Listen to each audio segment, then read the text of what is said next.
Chapter 3963. I remember when I accompanied Qin Zhou to the Fashion Week last year, the brand manager of Cartier gave him a pair of cufflinks worth $1 million. There are also Bulgari and Hermes.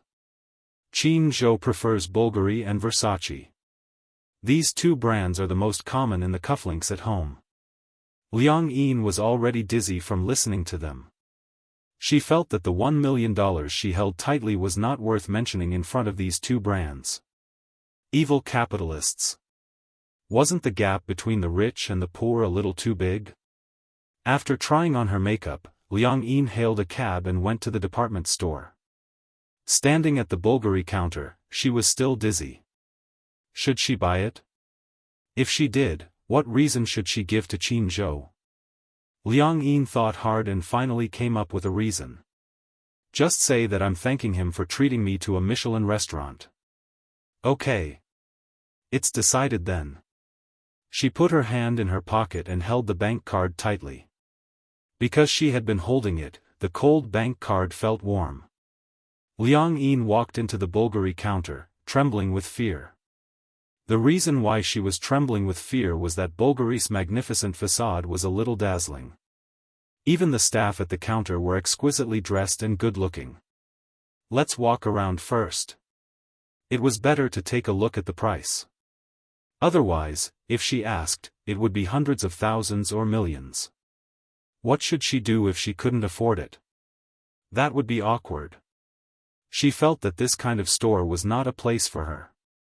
Liang Yin strolled around the counter as if there was no one else around. The staff in charge of the store sized her up and didn't pay much attention to her. No one came forward to serve Liang Yin. Those who worked in such a counter were all elites. Which one of them didn't have extremely sharp eyesight? Just by looking at her from head to toe, they could tell what brand she was wearing. Liang Yin was wearing clothes bought online. At most, they cost a few $100s. Which of the people who came in and out of these counters wasn't a rich lady wearing a mink coat or a successful man accompanied by a beautiful woman? She was probably a poor person who saw Bulgari and came to shop out of curiosity. Seriously. Why would poor people come to visit Bulgari? However, after seeing that no one was there to serve her and that she had been walking around alone for a long time without any intention of leaving, the shop assistants gathered together and looked at her with disgust. Who is going to chase her away? I saw that she had been strolling around inside for so long, but she didn't seem to have any intention of leaving. Don't tell me he's a thief trying to steal from the counter? She doesn't look like it.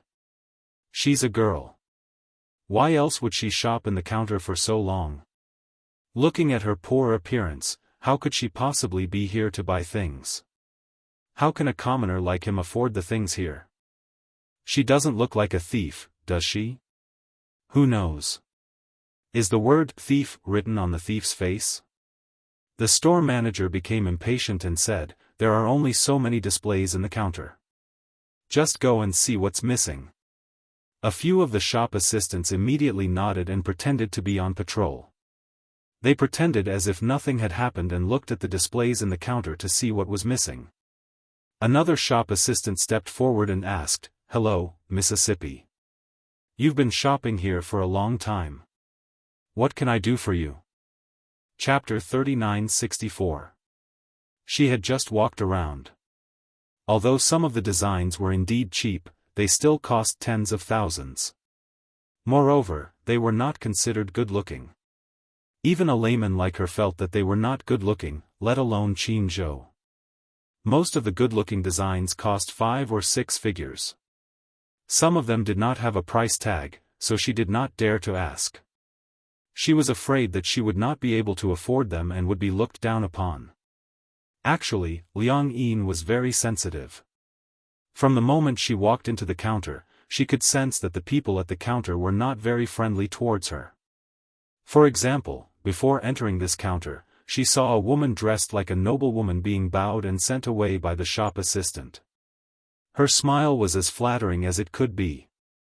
When she turned around and saw her entering the counter, the heat on her face quickly cooled down, and her expression changed faster than flipping through a book.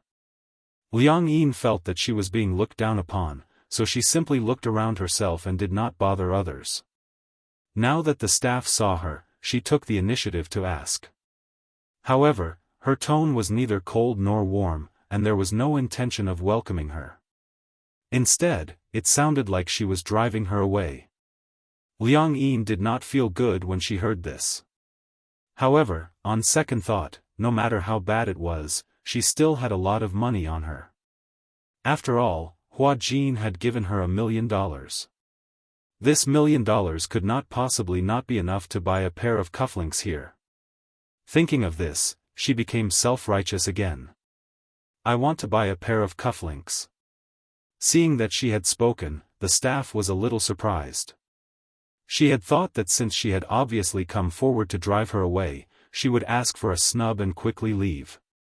She did not expect her to say that she wanted to buy cufflinks.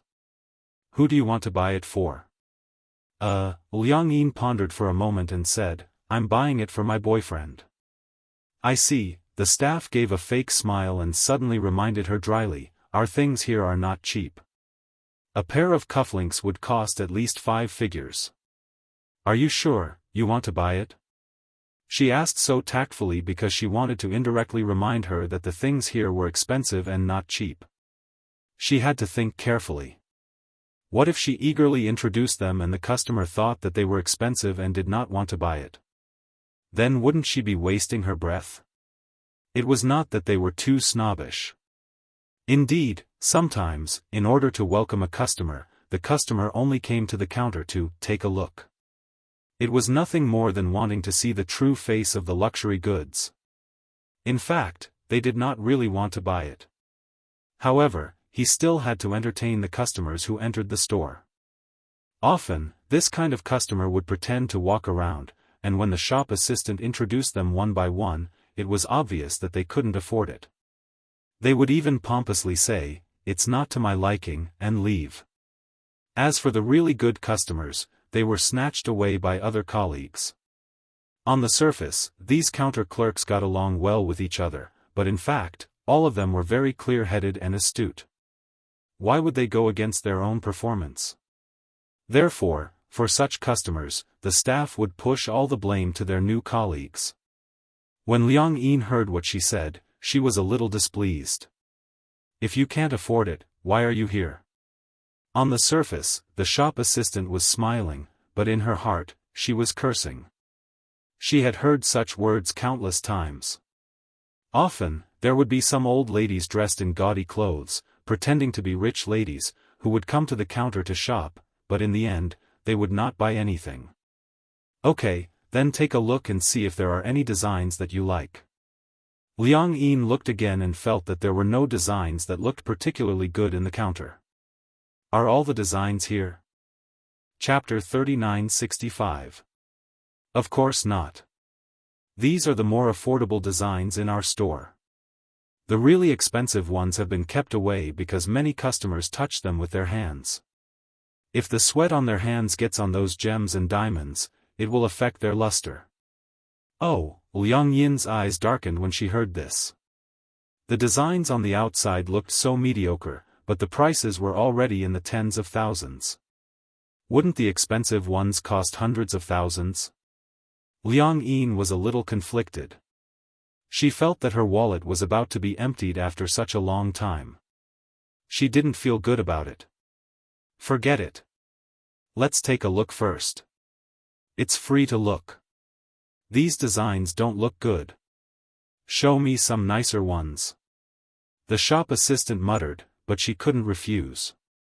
She said, wait for me here. With that, the shop assistant went back to the safe.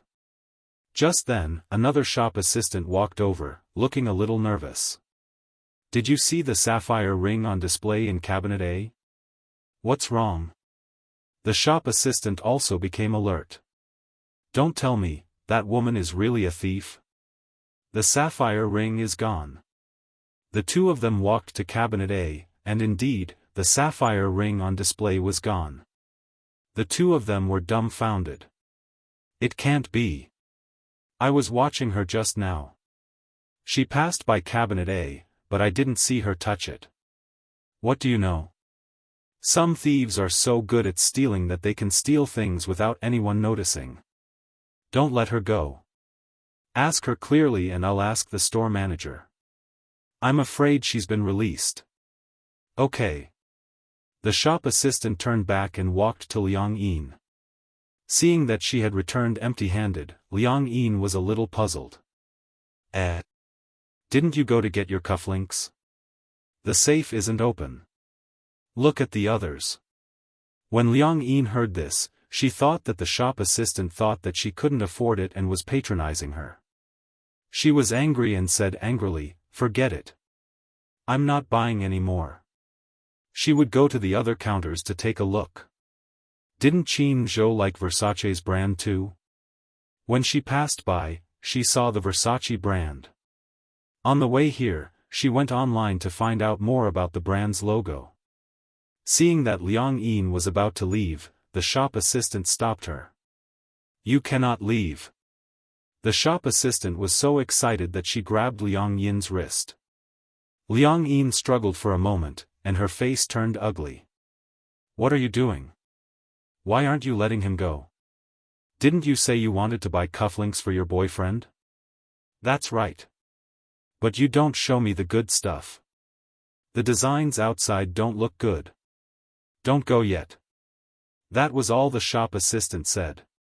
She looked around and looked at her colleagues. "What do you mean?" After a while, the store manager and his colleagues hurried over, looking flustered. "The sapphire ring is gone." "He's really gone?" When the shop assistant heard this, she was furious and pushed Liang Yin fiercely. "Take out the ring." Liang Yin was confused. After being pushed, she staggered back a few steps and almost fell. She was furious. "What are you doing? A sapphire ring is missing from our counter." "Did you steal it?" the shop assistant asked angrily. "Ha!" Liang Yin laughed. So she was being treated as a thief? Chapter 3966. However, the shop assistant said righteously, "From the beginning until now, there was no one else in the counter other than you. If you didn't steal it, who else could it be?" Liang Yin was furious. In her mind, thieves were like rats crossing the street. Anyone would be angry if they were treated as a thief for no reason. She was so angry that she was trembling all over, but she tried her best to maintain her composure. She asked calmly, "Then do you have evidence? If you don't, you're framing me. We'll know once we search you." The shop assistant said. "Search me?" When Liang Yin heard this, she was so angry that she laughed. "Do you know the law? What right do you have to search me? You're not the police. What right do you have to search me?" When she said this, the shop assistant thought that she was guilty. "Are you feeling guilty? Are you scared out of your wits when you heard that we're going to search you? What's there to be scared of? I didn't steal it, but you don't have the right to search me. Also, don't tell me you have surveillance cameras. You can just check the surveillance footage. The surveillance footage belongs to the mall. Without the police's permission, we don't have the right to check it." After a pause, the shop assistant said, "I advise you to take out the things you stole quickly. Otherwise, we'll call the police. When the police come and prove that you've stolen, you'll have a criminal record. Do you understand?" Liang Yin was so angry that she was trembling all over. A sense of humiliation welled up in her. She said firmly, "Anyway, I didn't take it, so you don't have the right to detain me. You can call the police." With that, she was about to leave. Seeing that she was about to leave, the shop assistant was even more certain that she had a guilty conscience. She wanted to leave quickly and move the stolen goods elsewhere, so she immediately stopped her. "Someone, there's a thief!" One of the shop assistants shouted. The shop assistants at the other counters happened to be idle. When they heard this, they immediately gathered around. Soon, the Bulgari counter was filled with people. Some of them were passers-by. Some of them were the shop assistants at the other counters. When they heard that someone had stolen something, they immediately rushed over to watch the commotion. In an instant, Liang Yin looked around. Many people were glaring at her and pointing at her. Their faces were full of disgust, which made her self-esteem suffer a huge blow. Tears welled up in her eyes. She was a very strong-willed person and never shed tears easily. However, she felt extremely humiliated to be treated as a thief and in front of so many people. However, even though she felt angry and humiliated, she still straightened her back and wiped away her tears. She said coldly, "Please call the police now. I didn't do anything wrong, so I'm not afraid of ghosts knocking on my door. It's the same even if the police come." "Fine. You're so stubborn. Since you said you want to call the police and aren't afraid of embarrassing yourself, then what are we afraid of? Anyway, if something is missing, they will definitely report it to the police. Just wait for your record." The shop assistant made a phone call the police. The shop assistants looked at each other with impatience written all over their faces. If he stole it, so be it. Can't he just take it out? He had already been caught. What else did he want? Chapter 3967. The store manager looked like she was very easy to talk to. The other store assistants also stepped forward to speak. Previously, there was a thief who came to our store to steal jewelry. We caught him red-handed and called the police. Because the amount involved was huge, he was sentenced to 7 years. Bulgari's items are not cheap. The store manager hurriedly said, "This sapphire ring is worth more than 900,000. The amount involved is huge, so you have to think carefully." Liang Yin was fearless. "I didn't take it. You can call the police. If it's verified that you're slandering us, I'll go through legal proceedings and sue you for violating my rights." The store assistant who received her heard this and spoke without thinking, Who are you trying to scare? We're framing you. Don't bluff too much." A store assistant from the Chanel store next door walked over and tugged at her sleeve. "She doesn't look guilty at all. Could it be that you're framing her?" "Not guilty. That's all an act. Didn't you see just now? If we hadn't stopped her, she would have left. If she's not guilty, then what is she? Also, you didn't see how she trembled when she heard that we were going to do a body search. If she's not guilty, then what is she?" After a while, the police arrived. Usually, there would be police stationed next to the shopping mall. 5 minutes after the police call, the police would rush over. Seeing that the police had arrived, the store assistant immediately went up to them and gave them a brief account of the situation. "She stole a sapphire ring from our store." Liang Yin was furious. "I didn't." 2 police officers came. One was in charge of recording and the other was in charge of questioning. The police officers walked over and pointed the camera at her. The other one questioned, "They said you stole something? Are you going to say that you're going to search me?" The police officer smiled and was considered to be more amiable. "We won't. We don't have a search warrant, so we don't have the right to do a body search." Liang Yin pursed her lips when she heard this. "Thank you." The store assistants couldn't sit still when they heard this. "Officer, she's the only one in the store since just now. There's no one else. She must have stolen it. Before she came, I still saw the sapphire ring. When I looked at it just now, it's gone. Don't the police have the right to check the surveillance footage?" Liang Yin paused and asked, "There must be surveillance cameras in this counter, right? Why don't we just take a look at it?" The shop assistant was a little anxious. "You just don't want to let us search you because you're guilty." Liang Yin said loudly, "Get your facts straight. It's not that I'm guilty. It's just that you don't have the right to do so." "All right. Stop arguing."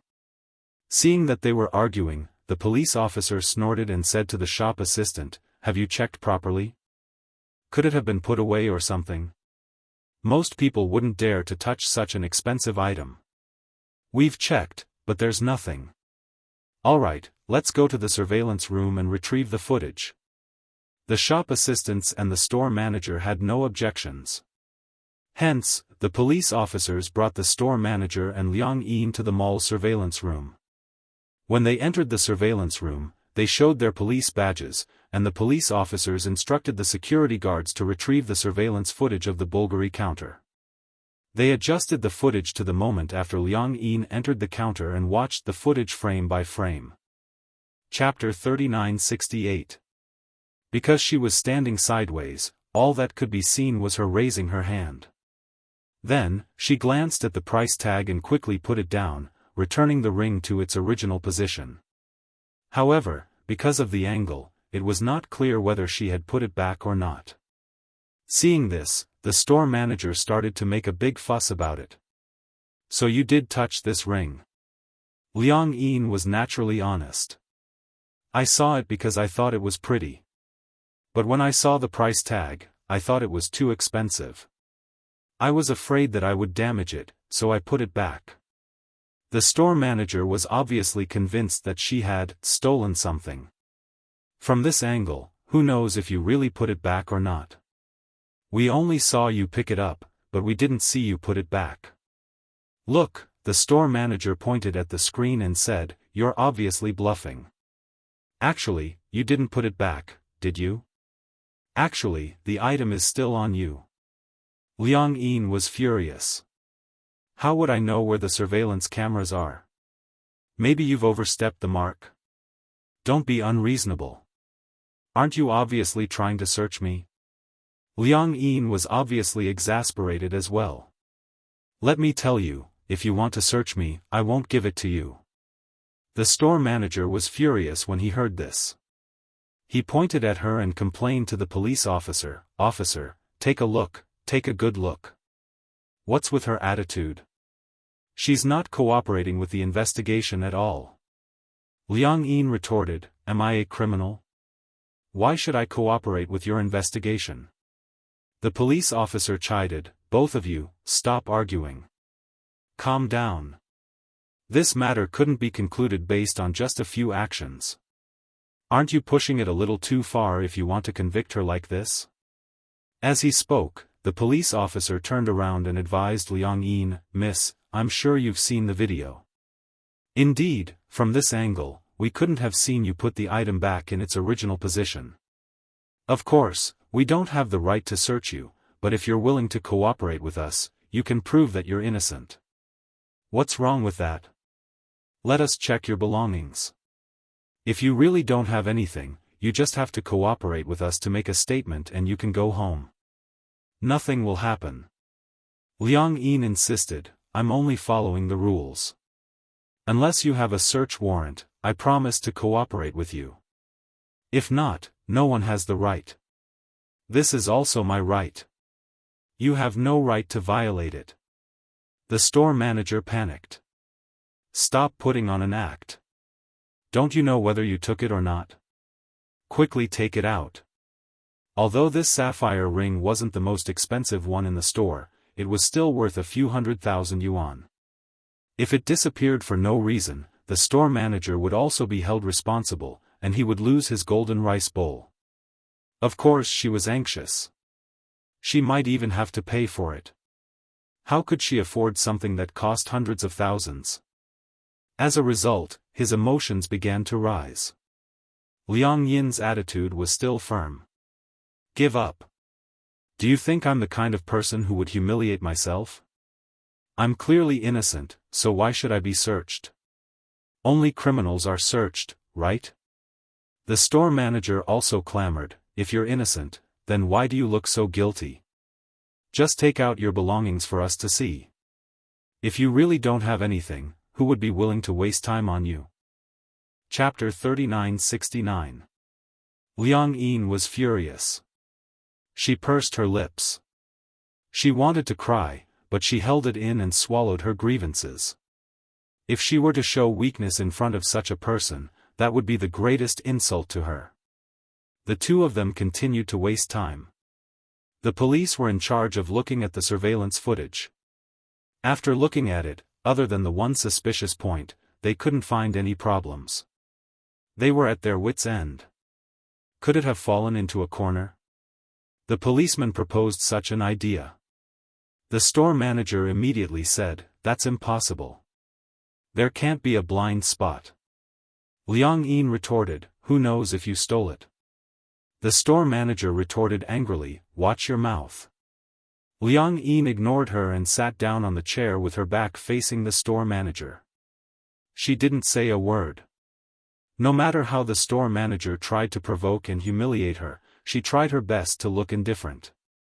Soon, the regional manager rushed over. When he heard that a ring was missing, he appeared anxious and reprimanded the store manager. "Why is a ring missing all of a sudden? What's going on?" The store manager pursed her lips and gestured at Liang Yin, who was sitting at the table. She said sarcastically, "I suspect that she stole it." The regional manager glanced at Liang Yin and threw a question at the store manager.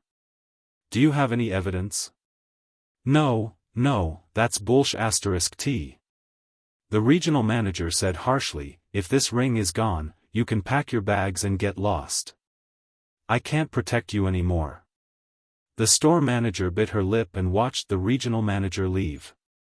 When she looked at Liang Yin again, her eyes were filled with resentment. "It's all your fault." Without any warning, she suddenly pounced on Liang Yin and gave her 2 tight slaps on the face without any explanation. "You must have stolen it." Liang Yin wasn't one to be taken advantage of. Not to be outdone, she retaliated with a slap. "Don't be unreasonable." The store manager was obviously worried that she would lose her job. She grabbed her clothes and wanted to force her to hand over the ring. "You're not willing to let us search it because you have a guilty conscience. You're not willing, right? This is not up to you." As he spoke, he reached out to touch her pocket. The two of them started to wrestle. However, the store manager was obviously anxious. After a while, Liang Yin was at a disadvantage and was pushed to the ground. Her hair was messy and she was in a sorry state. Covering her burning face, she still stubbornly refused to shed a single tear. The police hurriedly came up to stop them and finally separated the two of them. The store manager shouted, "Officers, she's the thief. Take her back to the police station for investigation. Search her body. I guarantee you'll find something." Liang Yin's eyes were red as she glared at her fiercely. Once again, she explained hoarsely, "I didn't." After saying that, he was so angry that his whole body trembled. At this moment, his phone suddenly rang. Liang Yin realized that the voice came from her bag. She took out her phone and saw the name, Qin Zhou. At that moment, for some reason, tears fell helplessly from her eyes. "Cry. You're still crying. What right do you have to cry?" Liang Yin ignored her. She didn't want to pick up Qin Zhou's call. After all, she was in such a sorry state and she didn't want him to see her in such a sorry state. However, Qin Zhou called again. Liang Yin guessed that something must have happened, so she picked up the call. Chapter 3970. Liang Yin held her breath but didn't say anything. However, Qin Zhou sensed that something was amiss from her heavy breathing. "What's wrong? Are you crying?" Liang Yin knew that she couldn't hide it any longer. She covered her mouth and choked out, "I'm fine." Qin Zhou was sure that she was crying. He knew that she had been wronged. His tone wasn't anxious as he asked gently, "What happened? Tell me." Liang Yin didn't want to talk about it. However, Qin Zhou was very capable. His tone was gentle and extremely patient. Soon, Liang Yin's psychological defenses were completely broken. I didn't steal anything," she choked out, "I really didn't. Why don't you believe me?" Qin Zhou finally felt a little nervous. "Where are you? I'll come over right away." Seeing that she was stammering, the store manager didn't think twice before snatching her cell phone and speaking into the microphone, "Hello, I'm the store manager of the Bulgari counter. May I know how you are related to her? Liang Yin panicked and reached out to snatch her cell phone back. However, the next second, she heard the store manager's suspicious tone. Are you her boyfriend? Boom, it was as if something had exploded in her head. She widened her eyes in shock. Qin Zhou, what did he say over the phone? He claimed to be her boyfriend? She found it hard to believe. In any case, come over here. Your girlfriend is suspected of stealing jewelry and is being detained by the police. The store manager told him the address. 20 minutes later, Qin Zhou arrived very quickly. He had been driving past the department store and had wanted to ask Hua Jin and Liang Yin out for dinner to discuss the contract signing. He had made a call, but when he heard that something had happened, he immediately turned around and rushed over. Qin Zhou pushed open the office door and saw the layout of the room.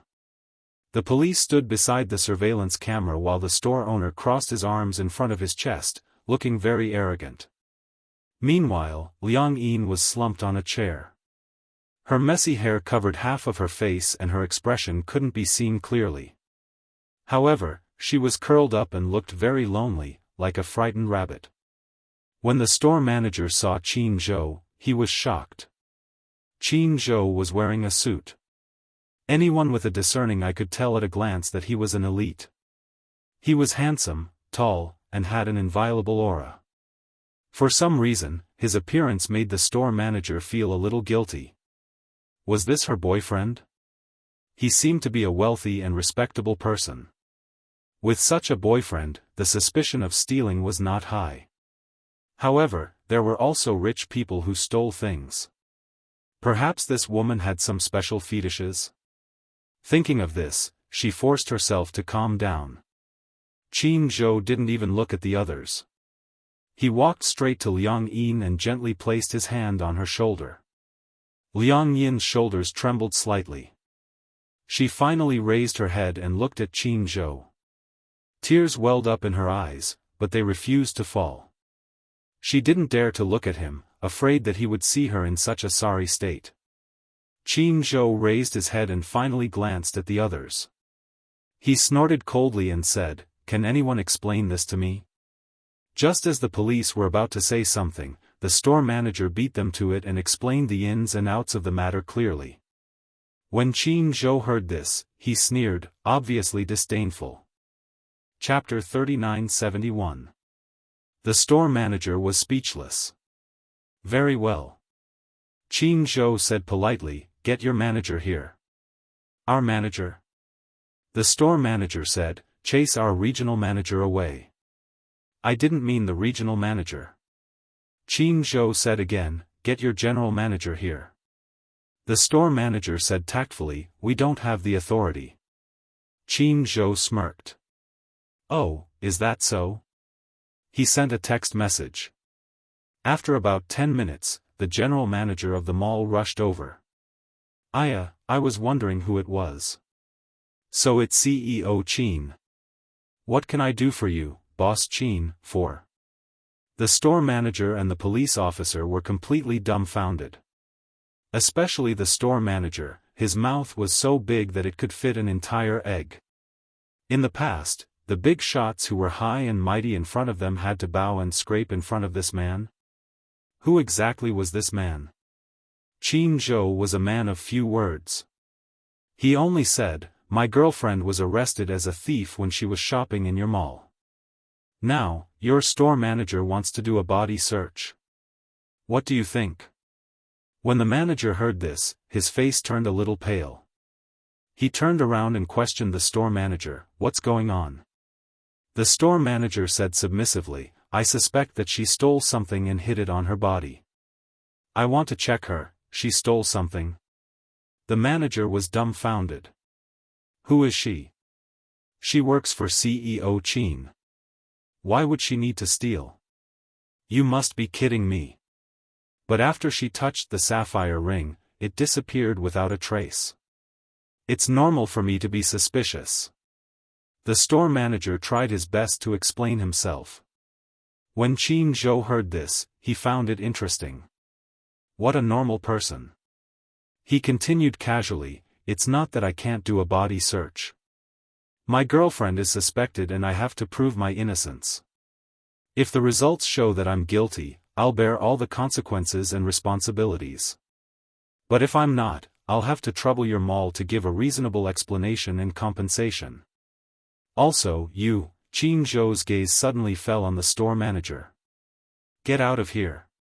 His tone was calm, but there was an air of authority about it. When the store manager heard this, he was nervous and unhappy. No matter how big of a figure he was not the management of this mall. What right did he have to say that he should get lost just because he was told to? However, the mall manager knew that he couldn't afford to offend a ruthless person like Qin Zhou. Thus, he quickly smiled and said, "Why do you need to search me? You're making a mountain out of a molehill. We're not the ones making a big deal out of nothing." Qin Zhou naturally categorized Liang Yin as the same as him. When Liang Yin heard this, she did not say anything. However, with Qin Zhou around, she felt an inexplicable sense of security.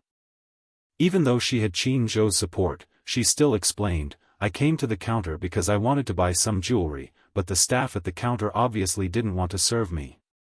Just as I was about to leave, I was stopped. They said that they suspected me of stealing, but I said I didn't steal, so I really didn't steal. If I had stolen, I wouldn't have been able to get away with it. If it's not mine, I shouldn't take it. Even a child knows this." After a pause, she continued, "Similarly, respecting a person's character and dignity is a basic principle. Doesn't your mall have this basic principle?" This was a serious matter, but it was a human rights issue. Chapter 3972. This was a serious matter, but it was a human rights issue. The manager did not dare to be negligent. Although Qin Zhou had said that he was willing to be searched, the problem was, did he dare to? Qin Zhou's gaze was cold. If one were to use an idiom to describe the expression on his face, it was frighteningly gloomy. It was a kind of coldness that Liang Yin had never seen before. When Qin Zhou said that she was willing to cooperate with the search, she didn't feel sad at all. She knew that Qin Zhou wouldn't let her suffer any losses. At that time, if he was really searched, not only would the store manager be fired, he would also lose his official position. Even if this woman really stole hundreds of thousands of yuan worth of jewelry, he would not dare to search her. If he really found something, he would offend Qin Zhou even more. Hence, the manager naturally wanted to turn the tide. "CEO Qin, this is our fault. We are very sorry that this lady had a bad shopping experience. We will definitely improve our service standards in the future. At the same time, we absolutely believe that this lady is absolutely innocent. We will definitely not do a body search. Please rest assured." The store manager was hesitant. "But..." "Manager, shut up." The manager turned to her and scolded, "You work at the Bulgari counter, right? As the store manager, don't you know the purpose of the counter? That is to respect the customers. How on earth did a person like you become a store manager? From today onwards, you are no longer the store manager of Bulgari. Pack your bags and get lost." The store, "Shut up." The manager was afraid that she would speak too much and offend Qin Zhou. If she said another word, he would strangle her to death. The store manager had some foresight. When she saw the manager's fierce gaze, she immediately understood that even if this woman really stole the jewelry, there was nothing she could do. At this moment, the store manager heard her cell phone ring. She was puzzled. She picked up her cell phone and saw that it was a call from one of the employees. She walked to the side and answered the call quietly. As soon as the call connected, she heard the excited chatter of the employees. "Store manager, we found the ring." "Huh?" The store manager did not react in time. What was going on? Didn't they say that the ring was missing? How did they find it again? What was going on? Her mind was blank, as if it had been bombed by an atomic bomb. Oh, it's Lin Lin. The ring fell into the gap of the ring holder. She looked for it for a long time but could not pry it open. It's here, it's here. This was great news. The store manager's face turned pale. The ring. She found it? Could it be that they had really wrongly accused someone? This was not good. The manager also heard something and quickly winked at the store manager, telling her not to say anything. The store manager understood what was going on, so he didn't say anything. However, Qin Zhou's ears were sharp, and he caught the slightest hint of rustling grass in the wind. Oh, you found the ring? Found, didn't find, the store manager tried to evade him. Qin Zhou asked her further, you find it or not find it, not find it? Make it clear. Chapter 3973. CEO Qin, let's end this matter here. Regardless of whether the ring was found or not, we'll take responsibility for this loss. The manager hurriedly stepped forward to smooth things over. You must be tired after rushing all the way here. Come, let me treat you to a cup of tea in the office. There's no need for that. Qin Zhou pushed him aside and shot a cold glare at the store manager. Did you think that you could fool me with such a petty trick like diverting my attention? He said slowly, I heard over the phone that the ring was found. How are you going to explain this matter? The manager's face turned red and his body stiffened. The store manager didn't know what to do and stood there in a daze. Liang Yin heard it too. She turned her face away angrily and clenched her fists. However, when she heard that the ring was finally found, she felt relieved. The police officer was also asking for a snub. He stood at the side and smoked. They didn't have much to say in this situation. The manager hardened his heart and said firmly, I will definitely give you a perfect explanation for this matter, CEO Qin. Oh, then I'll wait and see. In the end, the matter ended with a public apology and financial compensation. Naturally, the store manager couldn't keep his position. Even the manager had to bear the consequences of reporting the matter. Liang Yin didn't know how the matter was resolved. She sat in the reception room the whole time and was served good tea and snacks. The people in the public relations department were trembling in fear, afraid that they would miss out on anything. When Qin Zhou came to pick her up and the two of them walked out of the mall, Liang Yin rubbed her red and swollen eyelids and smiled at him. Thank you. Qin Zhou. Qin Zhou turned around calmly. When he heard her, he asked casually, thank me for what? If you hadn't arrived, I wouldn't know how to resolve this matter. You should have told me first. Qin Zhou continued, if I had stepped in, this matter would have been easy to resolve. I'm just angry. Anger appeared on Liang Yin's face. What right do they have to search me? I just feel that it's unfair that they thought I was a thief based on a one-sided view. Actually, a body search isn't a big deal to me. I just didn't want them to get away with it. Qin Zhou smiled. You're extraordinarily stubborn.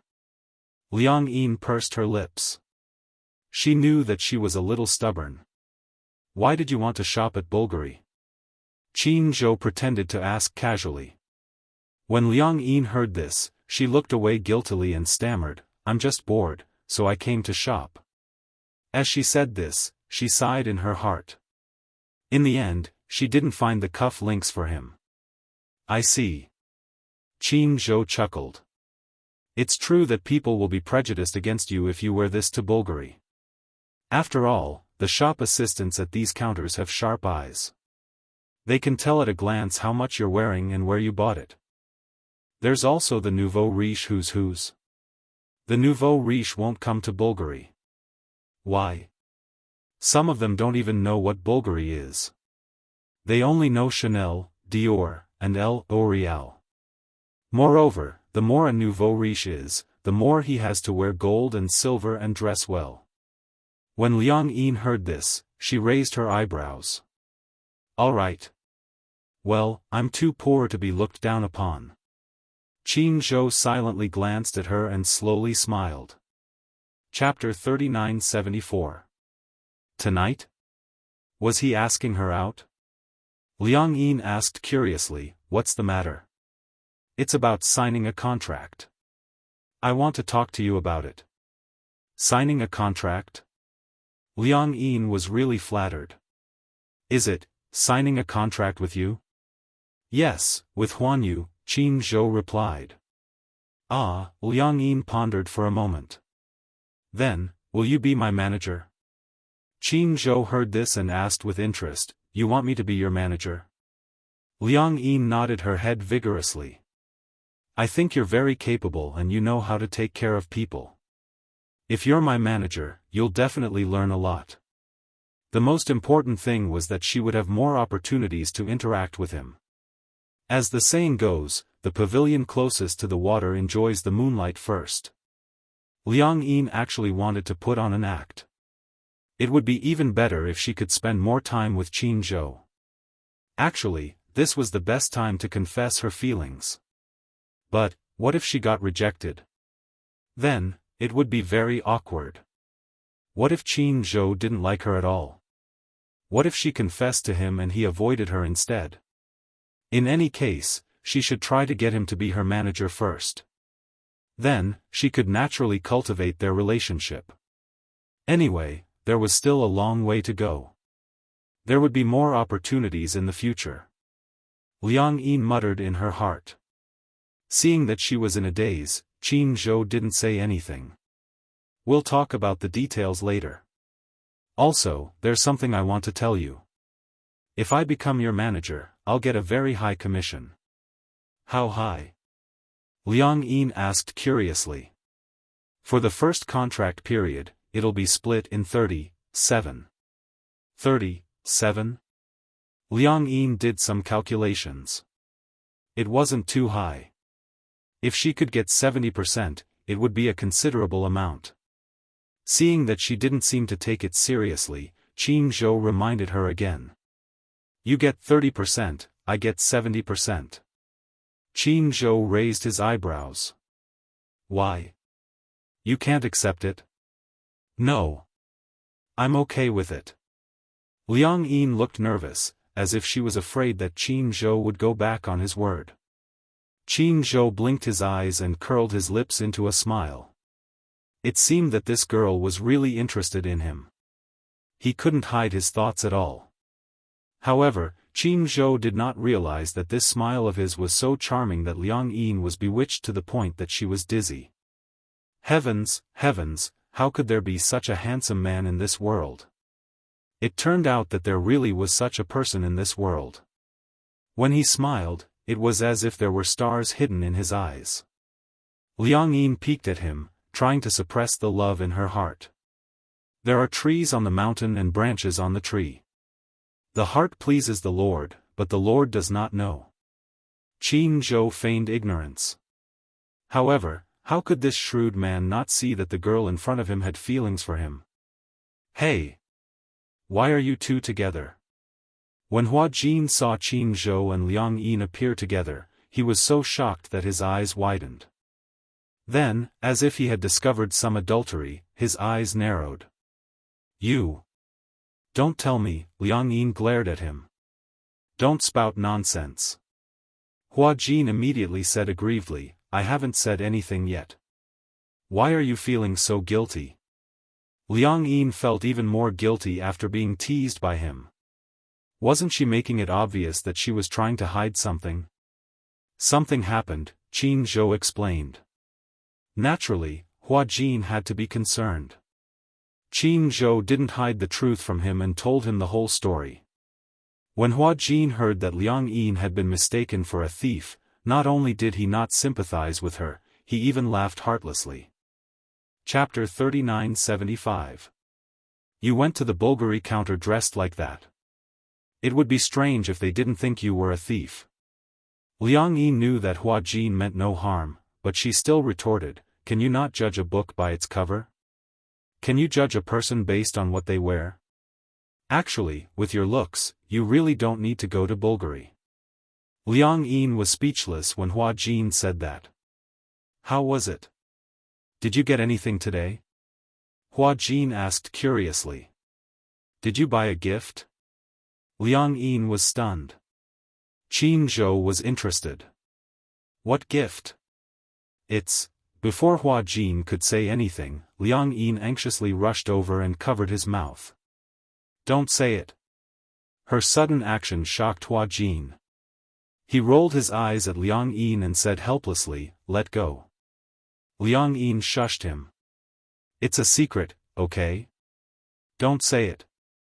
Okay. You can let go now. Qin Zhou sized up the two of them with a meaningful look in his eyes. Don't tell me you have feelings for Liang Yin.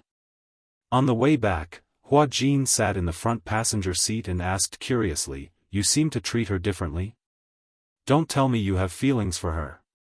Qin Zhou smiled but did not say anything. You haven't managed an artist for so many years. Now that you say you want to manage Liang Yin, are you planning to support her? Qin Zhou said honestly, whether I want to support her or not depends on her potential. If she doesn't have potential, there's no point in supporting her. Liang Yin said she wants to enter the entertainment industry. It sounds like she wants to be a celebrity. Actually, you're so smart, can't you tell? Qin Zhou did not comment, nor did he try to hide it from Hua Jin. I know. Hua Jin continued, you can tell that she likes you too. Indeed, when you like someone, you can't hide your feelings no matter what. Qin Zhou asked him back, what do you mean by like? I don't understand. What does she like about me? Qin Zhou seemed to be asking her, but at the same time, he seemed to be talking to himself. He really couldn't understand what Liang Yin liked about him. In the past, those women liked him, adored him, and chased after him because he had something they needed.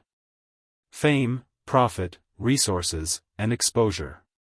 What they could offer was their own bodies. What Qin Zhou could give them was also what they needed.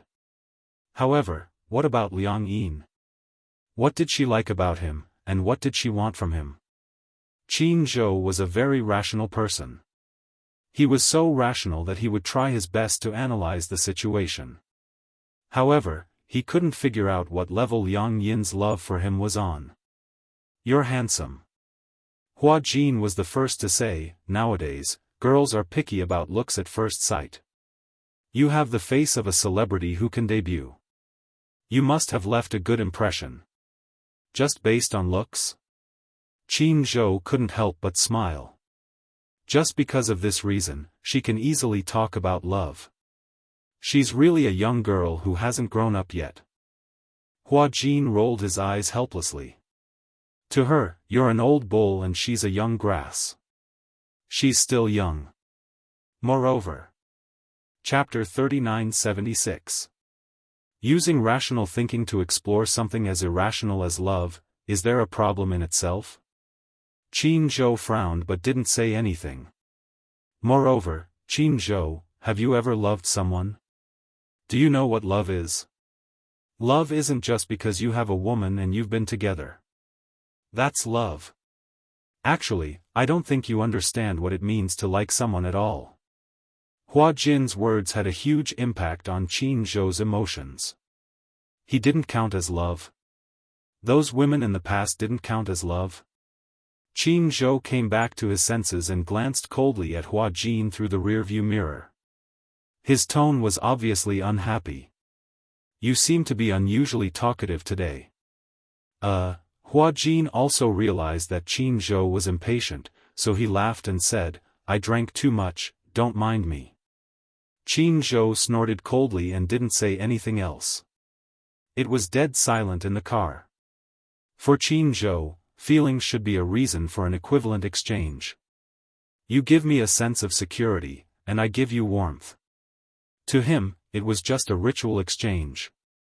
The reason why people liked someone was purely because they were lonely. Therefore, they wanted to comfort themselves and fall in love regardless of their own safety. At the end of the day, humans were still selfish creatures.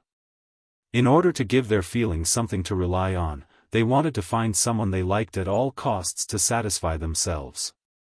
Therefore, Qin Zhou had always disapproved of things like feelings.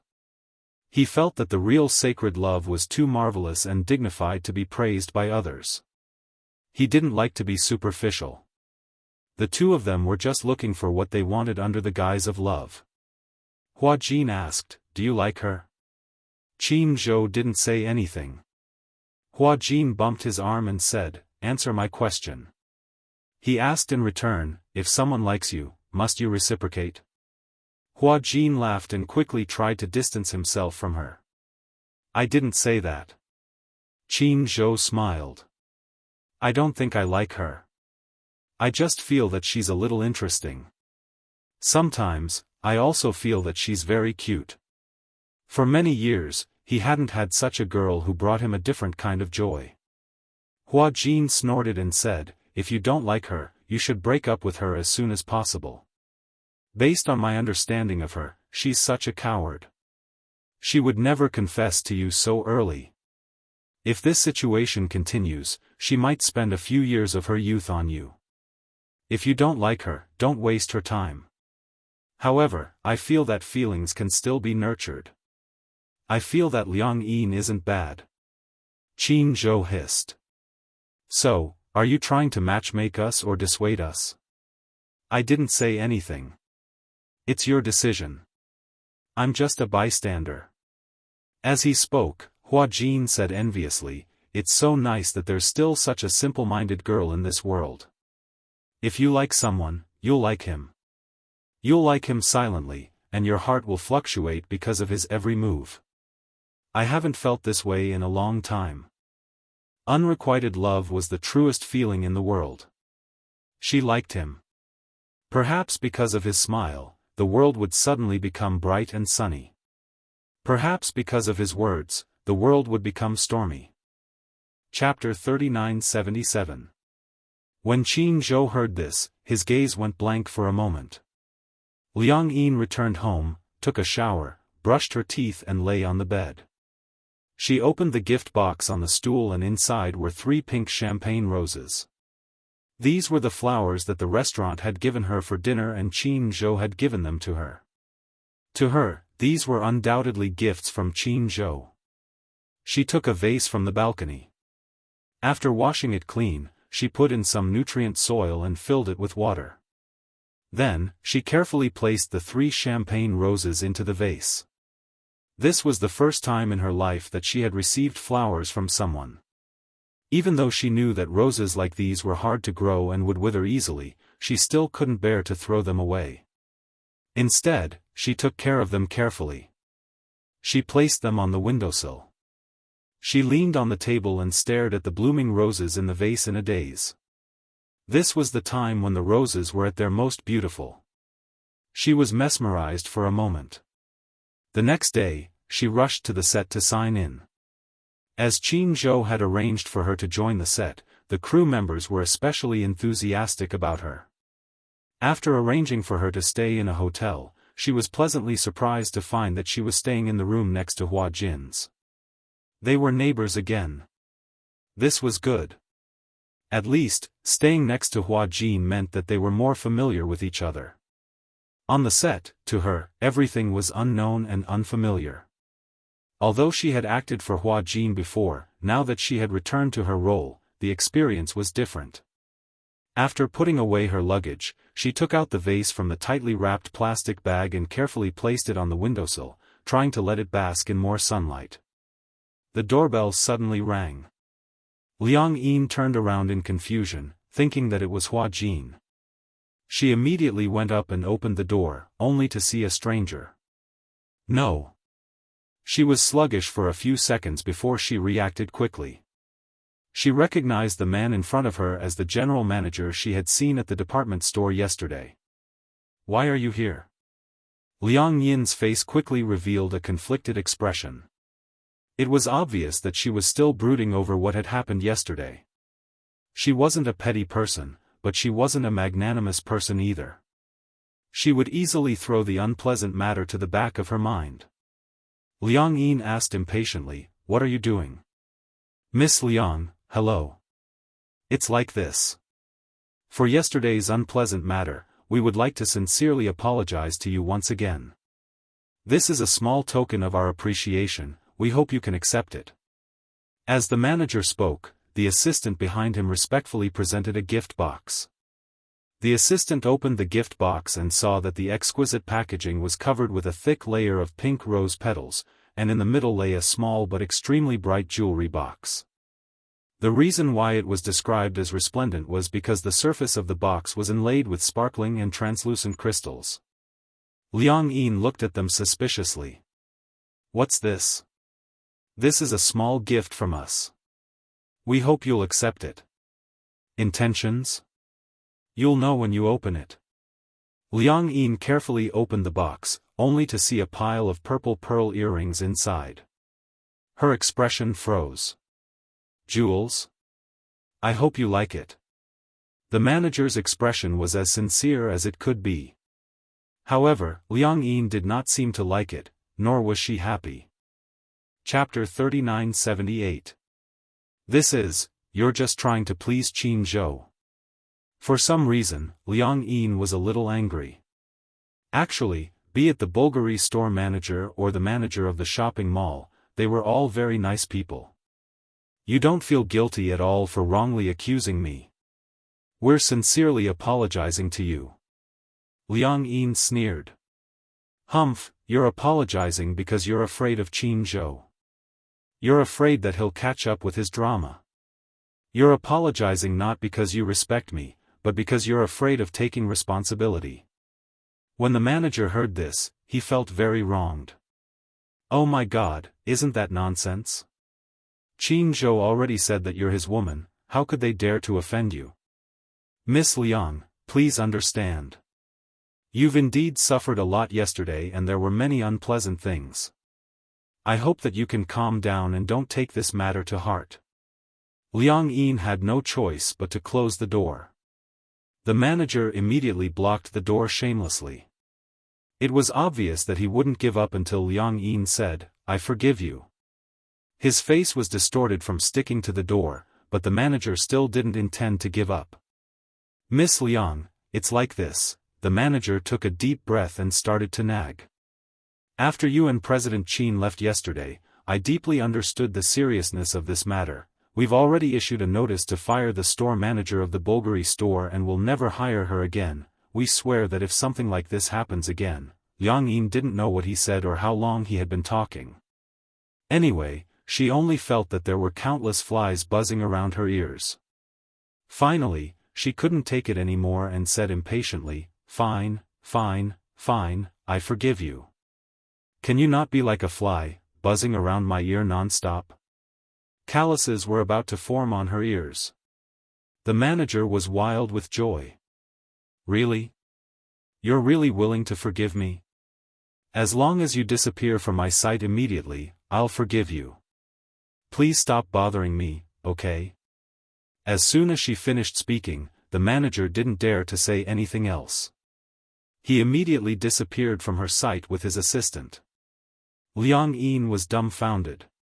She didn't know how terrifying Qin Zhou's pressure was, or if Qin Zhou had already pressured the department store without her knowledge. Otherwise, why would the manager come all the way here to ask for her forgiveness? Qin Zhou, in the room, Liang Yin sat curiously in front of Hua Jin. She was puzzled as to why Qin Zhou had such a terrifying influence. At the mention of Qin Zhou, Hua Jin was obviously a little speechless. I noticed that your recent topics revolve around him. As the saying goes, only by knowing yourself and your enemy can you win every battle. Liang Yin said matter-of-factly, if I don't understand him, how can I get what he likes? Qin Zhou used to be a top manager, especially after he made Gu Xingzi famous. Thanks to Gu Xingzi's influence, he managed to get more resources in his hands. Gu Xingzi, Liang Yin was suddenly a little stunned. Didn't Gu Xingzi pass away? Hua Jin sighed as he said this. Chapter 3979. Gu Xingzi was a superstar created by Qin Zhou. Ever since Gu Xingzi's debut, he had never experienced any low points.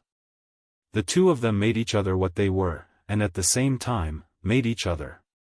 In private, the two of them put aside their work relationship, but at the same time, they were very close friends. Qin Zhou rarely used the term close friends to describe someone.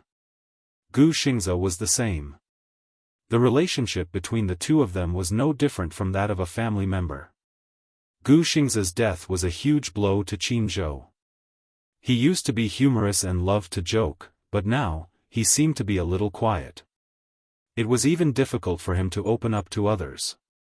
Gu Xingzhe was really the youth of a generation. Hua Jin sighed at the same time. I used to envy Gu Xingzhe, but now, I feel that it's a pity for him. I've always heard that he had depression. Is that right? Yes. Hua Jin laughed at himself. Actually, I'm not surprised. This is a playground. As you can see, when you're filming, no matter how bad your mood is, you have to put your heart and soul into the role. I once saw a very popular actress. Before an interview, because of her low EQ, she kept crying in the waiting room. When the cameraman and reporters arrived, she wiped her tears and touched up her makeup. When she faced the camera, she laughed and chatted. When the interview ended, she broke down and cried again. At that time, I felt that such a person's life was really too painful. She couldn't even live her life as she wanted. Then why did she still accept the interview? Because it was her job. Hua Jin continued, when you enter the industry and become famous, it's not up to you to decide whether you want to advance, retreat, or leave. Fortunately, I have a very good manager who can protect me. At least, when I'm feeling down, I don't have to pander to anyone, and I don't have to look at anyone's eyes. It's more free. Yes. Liang Yin asked again, have you thought about when you'll end your acting career? Didn't I tell you before? Hua Jin said, when I earn enough money to travel around the world, I'll decide to quit the entertainment industry. You still have a utopia in your heart. Liang Yin smiled. I thought that everyone in this industry, no matter who they are, would want to strive to be the best. I used to think so too. Hua Jin sighed. But shouldn't people live for themselves? In fact, I'm quite clear about life. Sometimes, no matter how rich you are, you can't get the life you want. I feel that this kind of life is not what I want. So, since I know what I want, why should I be reluctant to leave things that I shouldn't? When Liang Yin heard this, she couldn't help but be a little absent-minded. The next day. Huanyu office building. Qin Zhou specially sent a car to pick up Liang Yin and officially signed the contract. In the conference room, Qin Zhou and a few of Huanyu's higher-ups were all present. Liang Yin sat down and Qin Zhou let her have a look at the contract. Liang Yin also looked at it carefully. When she reached the revenue-sharing part of the agreement, she was a little surprised. Qin Zhou had signed a 50-50 split with the company. Didn't you say, it's a 30-70 split? Qin Zhou smiled and asked, didn't I also say that I won't personally manage artists anymore? Liang Yin was stunned for a moment before she suddenly laughed. You don't keep your word. Chapter 3980. You're going back on your word. You're still pretending to be innocent. Qin Zhou was annoyed and put out his cigarette. Is there a problem? You can bring it up now. After all, we haven't officially signed the contract yet. Any suggestions can still be discussed. You make it sound like I'm signing a contract to sell myself. That's true. Qin Zhou pointed at the contract and said, this is a contract to sell yourself. I'm only concerned about one thing, Liang Yin asked tentatively, if I want to fall in love one day, can I be free to do so? Qin Zhou smiled and said meaningfully, that depends on who it is. Looks like it's really an overbearing contract. You don't even have the basic freedom to fall in love. Qin Zhou snorted. So, it's not too late for you to back out now.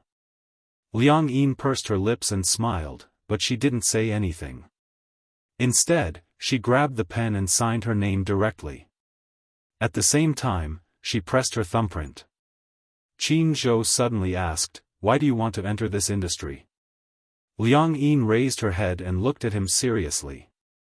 She answered honestly, "I just want to become a better woman." Only by becoming better could she be a match for him. She couldn't muster up the courage to confess because she felt that she didn't have the confidence to be in a relationship with such a good man. Only when they were on the same level could their relationship last longer. Liang Yin felt that she wasn't good enough, so she wanted to work hard to become better. "I'm done signing." Qin Zhou saw that she was done signing and took the contract over. He stamped the official seal and signed his name. A few of the higher-ups lowered their heads and looked down. They kept sizing up Qin Zhou and Liang Yin. At first, when they heard that Qin Zhou was going to make a comeback and manage an artist again, they were puzzled. After all, with Qin Zhou's current qualifications, it wouldn't be an exaggeration to say that he was highly respected in Huanyu. As an honorary director of Huanyu, he didn't need to manage an artist personally. However, when Qin Zhou mentioned that he wanted to sign Liang Yin, they were puzzled. What kind of artist would make Qin Zhou want to manage her personally? Hence, they wanted to see what kind of newcomer would make Qin Zhou personally come. In the end, looking at it, it seemed like it was not as shocking as they had imagined. In this industry, there were many stunning beauties. Huanyu's #1 actress, Yun was considered to be in a semi-retired state. However, with her beautiful looks and heaven-defying acting skills, it was still difficult for anyone to shake her position. However, after Yun the female artistes were indeed lacking in stamina. Huanyu's higher-ups also wanted to groom a few more female celebrities as Yun successors. Liang Yin was indeed a good choice. But, it wasn't enough to make Qin Zhou personally bring her over. Therefore, some people suspected that there must be something going on. However, Qin Zhou would never sleep with an actress, so there was definitely no relationship between the two of them. Could it be Qin Zhou is interested in Liang Yin? Or was it some special relationship? They couldn't figure it out. Qin Zhou stood up and said, "All right. It's getting late, let's have a meal together." The group immediately agreed with a smile. Chapter 3981. During the dinner, Qin Zhou and Liang Yin finalized a few matters. Before the official announcement of her debut, the packaging team proposed a plan to create hype. Qin Zhou specifically asked for Liang Yin's opinion. After all, as a newcomer and inexperienced, it would be difficult for her to raise the price when she took on scripts and activities in the future. Although Liang Yin's acting skills were good and her acting skills were good, Qin Zhou had also roughly scanned through the scenes that she edited. Her acting skills were indeed on point and she was very intelligent and talented. This point was really commendable. It showed that she had good qualifications and her future potential was limitless. But in this industry, there were a lot of talented people and there was never a lack of talent in acting. Under this premise, she had to make a name for herself before she could get attention. Only by getting attention, could Liang Yin's acting skills and potential be discovered by the audience. Fame in the entertainment industry needed something to talk about. Only with something to talk about would there be exposure. In such a messy industry, exposure was what they really needed to work on. The packaging team proposed to create hype about Liang Yin and Hua Jin's relationship. At first, Qin Zhou did not agree. However, creating hype about a relationship was a tried and tested method. In the entertainment industry, there were not only contractual couples but also contractual couples. As the name implied, they were together for benefits. On the surface, they pretended to be a loving couple, but in reality, they were having their own private affairs. The public relations team repeatedly promised that they would not create any scandals that were too outrageous. Only then did Qin Zhou relent and let the team come up with a proposal. After he read it and found that there were no problems, they would talk about the next step. Before her debut, Qin Zhou had also finalized a training schedule for Liang Yin. Dancing and singing were the two areas that she would focus on. If Liang Yin could be groomed into an all-round artist, that would be the best. In addition, her ability to react on the spot and her acting skills were also part of the training. For this, Qin Zhou specially contacted a famous academic professor to guide Liang Yin. At that time, Liang Yin found out that the professor that Qin Zhou contacted for her cost a lot of money per lesson. It was 6 figures per lesson. She was stunned. 6 figures. What kind of concept was that? It was said that the professor was Li Changde, an honorary professor of Beijing Film Academy. He had groomed 3 best actors and 2 best actresses. In the industry, he was definitely well respected. Many A-list celebrities were in awe of him. Moreover, he was also a consultant for many movies. If it weren't for Qin Zhou's face, even if it was hundreds of thousands per class, he might not have taken a fancy to Liang Yin. There were so many talented newcomers, and not everyone could catch his eye. After finalizing the itinerary, Liang Yin's life began to get busy. She began to travel between the set, the company, and the film academy. She had met Li Zhangde once and performed a set of scenes from the literary film Years Like Water. Li Zhangde was a little surprised when he saw it, but he was not very satisfied. Her acting wasn't bad, but there were a lot of details that were lacking. He thought that Liang Yin was a science student, so he was very strict with her. Seeing that she even had problems with the basic positioning, Li Zhangde criticized her severely. Liang Yin gritted her teeth and accepted it. She did not say anything. She was not a science student. She felt that since it was a class, it would not be bad to be strict. In the end, he was scolded badly by the end of the class. Chapter 3982. This Li Zhangde is too fierce. Every time they returned to the hotel, Liang Yin would start complaining. She knew that Li Zhangde was an excellent mentor. The stricter he was, the better it would be for her. However, Li Zhangde's expectations of her were too high. She had already tried her best, but he was always able to pick out the smallest mistakes in her performance. People aren't born to be good at acting.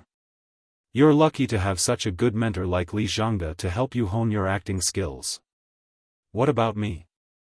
At this point, Liang Yin couldn't help but be curious. Didn't Qin Zhou hire a mentor to teach you acting? It's not like my previous manager was Qin Zhou.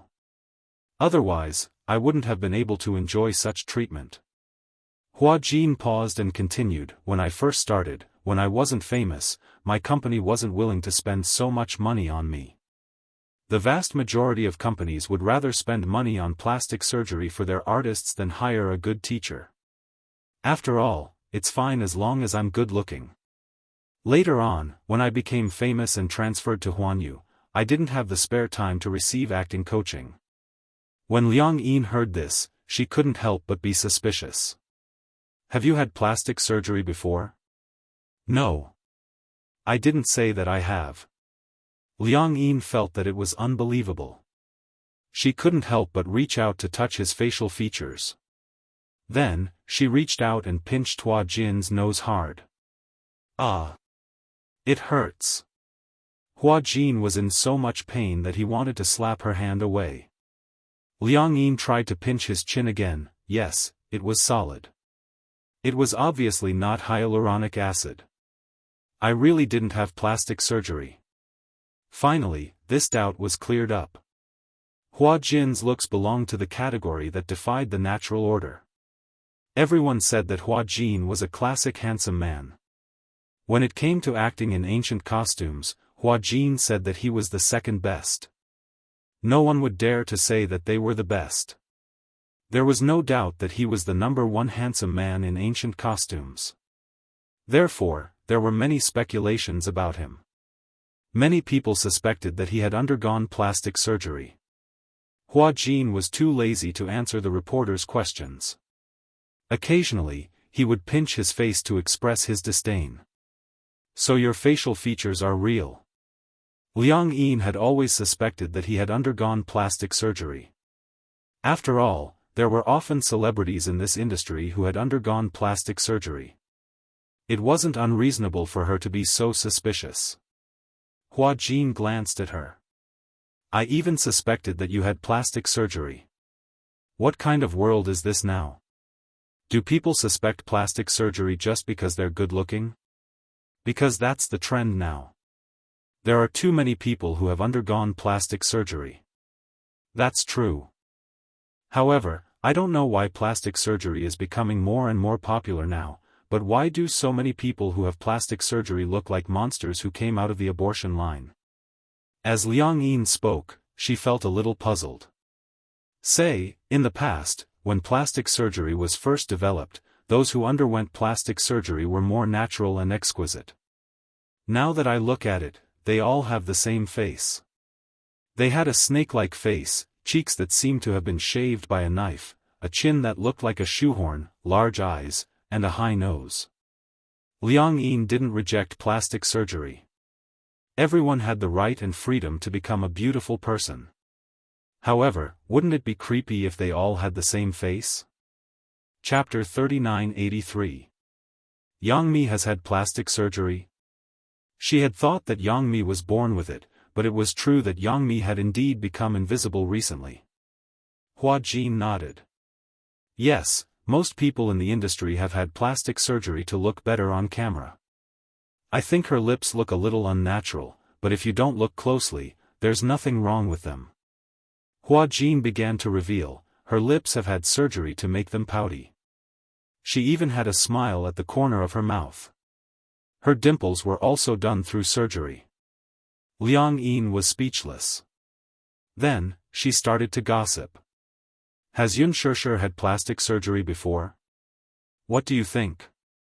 I think she's very pretty and her facial features are very natural. It doesn't look like she's gone under the knife.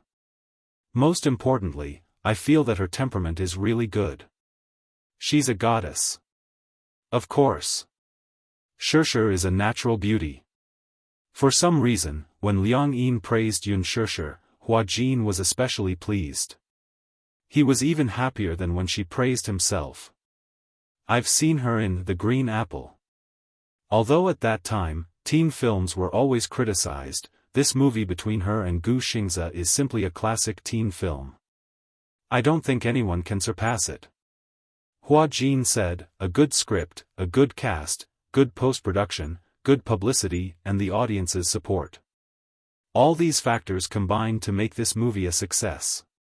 Her acting is more natural and there's no feeling of pretense. It's easy to get into her role. When she cries, I can even feel her real heartache. Just like Yang Mi's crying scene, it feels like she's moaning for no reason. There were many scenes where I felt that she couldn't cry and just squeezed out a few tears to appease the audience. Ha ha ha. Hua Jin couldn't stop laughing. Actually, I don't hate Yang Mi, but I don't like her either. But as you said, I still have to prove her innocence. What? In the past, Yang Mi's acting skills were very good. After all, she was an acting student and was also Su Ke's favorite student. When she first debuted, her acting skills were still very good.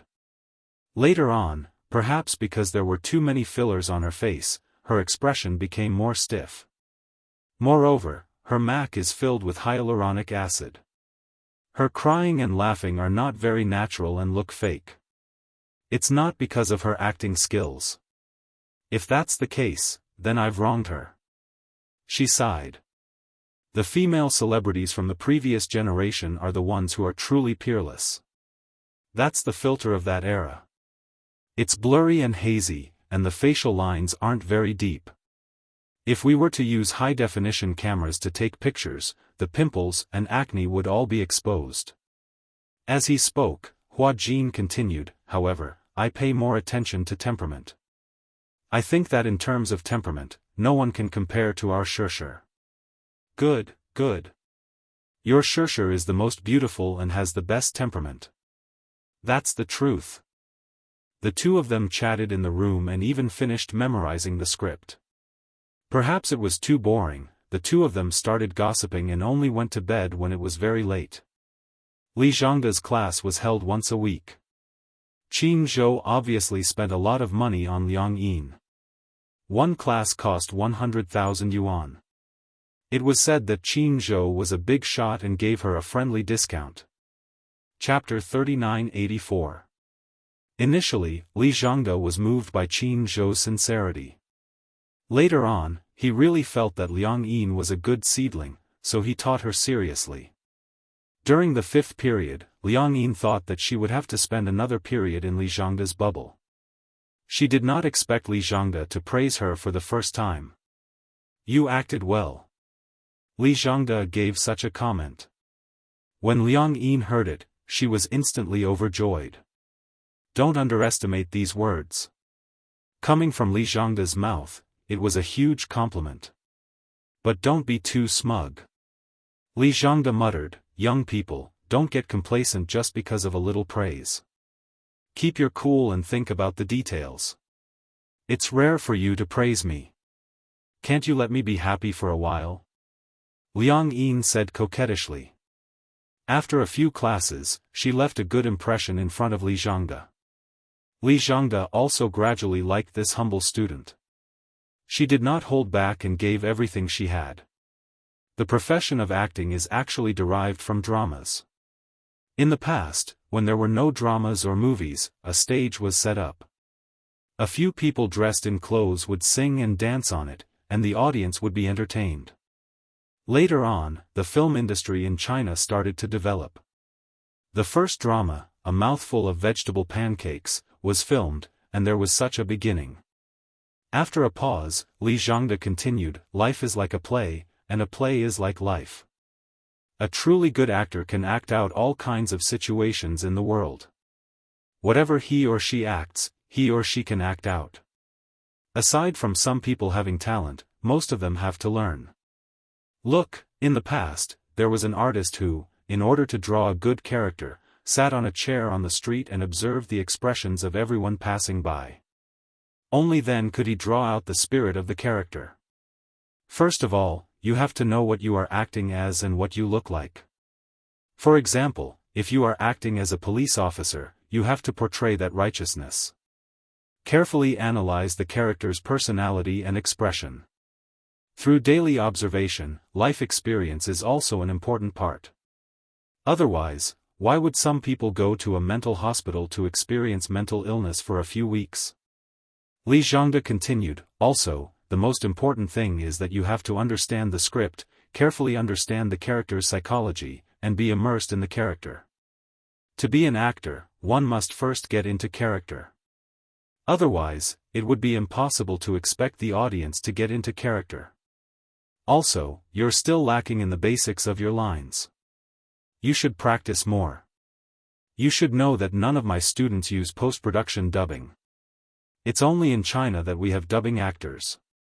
In the past, the foreign dubbing actors were all actors. When they dubbed for animations and foreign translated films, they would read their own lines.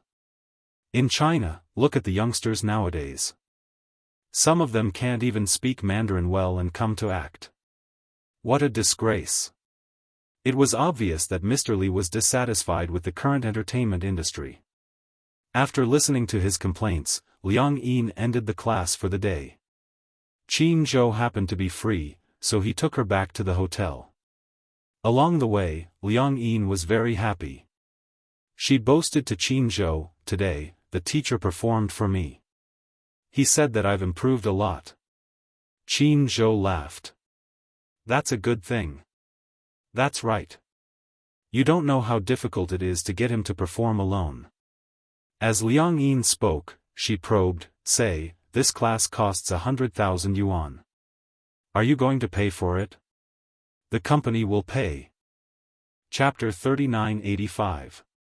The company will pay for it. Then, Liang Yin was a little worried. "What if I can't earn it back?" Qin Zhou smiled. "The artists I take care of only earn too much. There's no such thing as not earning enough money. Usually, packaging a newcomer, from debut to fame, will cost at least a few million. This is nothing. You don't have to worry about it. Liang Yin swore, I will act well and not let you down. The most important thing is not to let yourself down. Okay. A week after signing the contract, the signing fee was transferred to Liang Yin's account on time. Early in the morning, Liang Yin had just woken up when she heard a ding from her phone. She picked up her phone and saw that there was a message showing that money had been transferred to her account. She opened it to take a look and was so shocked that she sucked in a breath of cold air. So much money, she had thought that 1 million was already a sky-high price. She did not expect Qin Zhou to be so generous. Just the signing fee alone was 5 million. 5 million for a newcomer. What kind of concept was that? Hua Jin's signing fee was only 100,000. It was obvious that he had good potential and could be packaged into a money tree in the future. It was impossible for a normal newcomer to sign a contract with a company like Huanyu. Even if they were to sign a contract, most of them would be supported by rich people. Moreover, Huanyu would be given a considerable amount of packaging fee to package the artist. Liang Yin was the only one who had made her debut with nothing and even received a signing fee of 5 million yuan. Liang Yin was so shocked that she was dumbstruck. She called Hua Jin. Holding her phone, she said in surprise, Hua Jin. I'm rich. 5 million? When Hua Jin found out that she had received a signing fee of 5 million, he was envious and jealous. He said angrily, how can a newcomer like you get a signing fee of more than 5 million? Ah! Jealousy makes people ugly. Liang Yin smiled and said, are you envious? But it's really strange. Did Qin Zhou open the back door? Why do you say that? Because, Qin Zhou said incredulously, when Gu Xingza signed with Huanyu, he only got 10 million. You're equivalent to half of his. But at that time, he had just debuted. In that era, 10 million was far more valuable than 10 million now, right? That's true. After a pause, Hua Jin continued, however, in the current market, there are almost no newcomers who can get this amount of signing money. He said suspiciously, could it be that Qin Zhou has an unspoken rule, don't talk nonsense? Liang Yin snorted. Are you jealous? Could it be that Qin Zhou is interested in you? Liang Yin blushed. How is that possible? Why not? Then I really can't figure out why Qin Zhou would give you so much for signing the contract. All right. Don't dwell on this issue. I don't care. Everyone who saw it has a share. Give me 2 million. No. Stingy. Hua Jin said eloquently, if I didn't bring you into this industry, would you have so much money? How does it feel to become a nouveau riche overnight? Liang Yin held her phone like it was a treasure. It feels like I've become a nouveau riche overnight. When you debut, you'll earn even more. Chapter 3986. Who would want to have a feast like yours?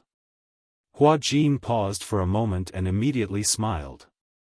Unless it's a year-long feast. Then it would be reasonable. Liang Yin immediately cried out in grievance, are you a vampire? A year-long feast? Based on your appetite, it's going to be Michelin every day. How can I survive? I don't care. 1 month. Half a year. 2 months. Half a year. 3 months. Hua Jin raised his eyebrows and slammed the table. All right, deal. Liang Yin was stunned. He wasn't going to call her that? She seemed to, she had been tricked. But since she had said it, she had to do it. The next day, Liang Yin immediately made an appointment with Hua Jin and Qin Zhou at a restaurant. She planned to treat them to a feast as a celebration. As soon as he heard that Liang Yin had invited Qin Zhou, Hua Jin immediately felt that there was an ulterior motive. Could it be that this guy wanted to use their relationship to get closer to Qin Zhou? Hua Jin's scenes ended early, but Liang Yin's scenes were delayed by the director until very late. This was a small misunderstanding. It turned out that Hua Jin wanted to have an early dinner, so he told the director in advance that he had something to do in the evening and hoped that he could finish his scenes early. In the film crew, this was a privilege that he had. Recently, the director had been quite satisfied with Hua Jin's performance. In addition, he was in a good mood recently and was pleased with his success, so he agreed readily. Who would have thought? The director had scheduled his scenes to be filmed first, but in the end, the scenes of the other supporting roles were delayed. In the end, Liang Yin's scene with the female lead was scheduled for last. By the time they finished filming, it was already past 5 p.m. If Hua Jin hadn't made a call to the restaurant, they wouldn't have been able to keep their reserved seats. In the end, there were even later scenes. Qin Zhou said that he would be late for a company meeting. In the end, they had to wait for an hour. Liang Yin and Hua Jin sat in the dining room and looked around. Seeing that Qin Zhou hadn't come yet, they were a little disappointed. When exactly is he coming? Liang Yin asked Hua Jin curiously, is he always this busy? Yes. Hua Jin nodded and said, after all, Qin Zhou is one of Huan Yu's higher-ups. He's in charge of Huan Yu's affairs, so he must be very busy. I see. Liang Yin lowered her head. At this moment, Hua Jin happened to look past her and saw the woman who walked into the restaurant and slowly walked towards the booth. Isn't this Li Jing? Li Jing? Liang Yin furrowed her brows. That name sounds familiar. I think I've heard it somewhere before. Are you stupid? Hua Jin reminded her, this is the Li Jing who was sent flying by the director before you joined the cast. She was the one who was supposed to play the role of Ubisoft. Ah. I remember now. Is she, the woman you mentioned before who got pregnant and had an abortion, which delayed the filming process? Yes. Liang Yin felt inexplicably guilty and didn't dare to look back. Where did she go? Did she see me? Why are you so guilty? I don't know. It feels weird, she's coming over. As soon as Hua Jin said this, Liang Yin was like an ostrich, lowering her head even more guiltily. Hua Jin was even more depressed. Chapter 3987. Oh, so it's Hua Jin. Even though Hua Jin disliked her, he still smiled politely. Hello. Why are you here? Are you having your meal here too? As Li Jing said this, she turned around and glanced at Liang Yin. Her expression changed. She felt that this woman, who had her head lowered, was strangely familiar, but she couldn't recall her name. After a long while, she suddenly got a shock and her brows furrowed even deeper. It was her. Some time ago, one of the crew members she got to know had sent her a photo that was secretly taken of Liang Yin on the set. One was the side of her face, the other was the front. Even though it was a little blurry, Liang Yin's facial features were still recognizable. Hence, Li Jing recognized at one glance that the woman sitting in front of her was Liang Yin. It's you.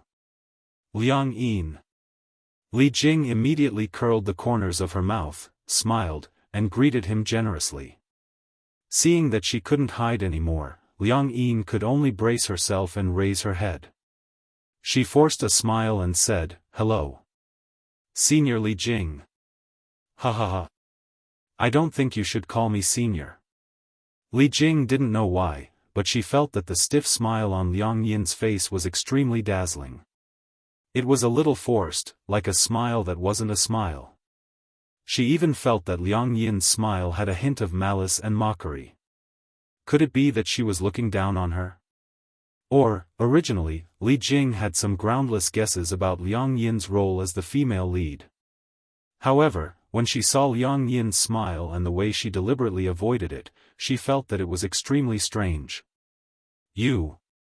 Just the two of you? Hua Jin immediately said, we even invited Qin Zhou. But he'll be a little late. We're waiting for him. So it's President Qin. But Hua Jin, why did you bring Liang Yin along when you're having a meal with your manager? Hua Jin immediately said, Liang Yin is also an artist under Qin Zhou. What is it? Li Jing immediately looked surprised. Didn't Qin Zhou already say that he won't be personally leading people? Why did you sign another artist now? Hua Jin immediately turned lukewarm. I'm not qualified to ask about CEO Qin's matters. Hearing this, Li Jing also felt awkward. She casually said something and smiled at Liang Yin. Aya, you're so lucky to be with President Qin.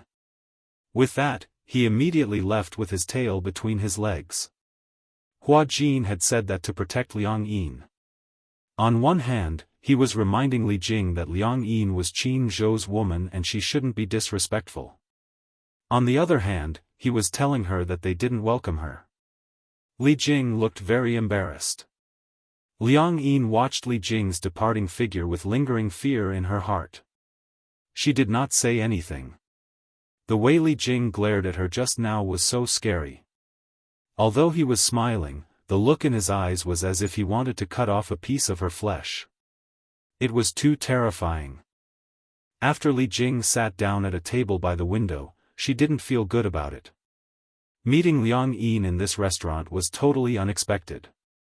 However, when she saw Liang Yin, she felt a sense of humiliation. She had always suspected that her role had been snatched by someone else. She didn't believe that the director would fire her over such a small matter. Someone must have done something behind the scenes.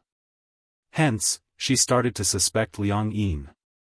She suspected that this unknown newcomer had stolen her role. Chapter 3988. The most important thing wasn't how good the show was. It was because Hua Jin was the main lead and one of the investors was Huan Yu. This meant that from the moment the show was broadcast, it would definitely be on the hit list. Moreover, Huan Yu would spare no expense in promoting the show. This meant that the show would have more exposure and popularity. What she lacked the most was popularity and popularity. What she lacked the most was popularity and popularity. If she could borrow Hua Jin's popularity and gain some popularity, then it would be self-evident that it would be beneficial to her. The role of Gu Bunyo wasn't very important in the show, but she was definitely an important character. Moreover, she had a good personality and would definitely attract a lot of fans. She was counting on this role to take her career to the next level. She hadn't expected that she would have almost completed all the scenes for the role of Gu Bunyo, but in the end, the director had actually fired her. Moreover, all her scenes had been edited out and a new actress had been chosen. This new actress was Liang Yin. How could she not hate her? Li Jing sat in the booth. From her angle, she could see Liang Yin's face. She saw Liang Yin and Hua Jin sitting opposite each other on their phones, as if they were very familiar with Hua Jin. If it had been anyone else sitting in front of Hua Jin, they would have been nervous and at a loss. Just like her. With her status, she didn't have the right to sit at the same table as Hua Jin.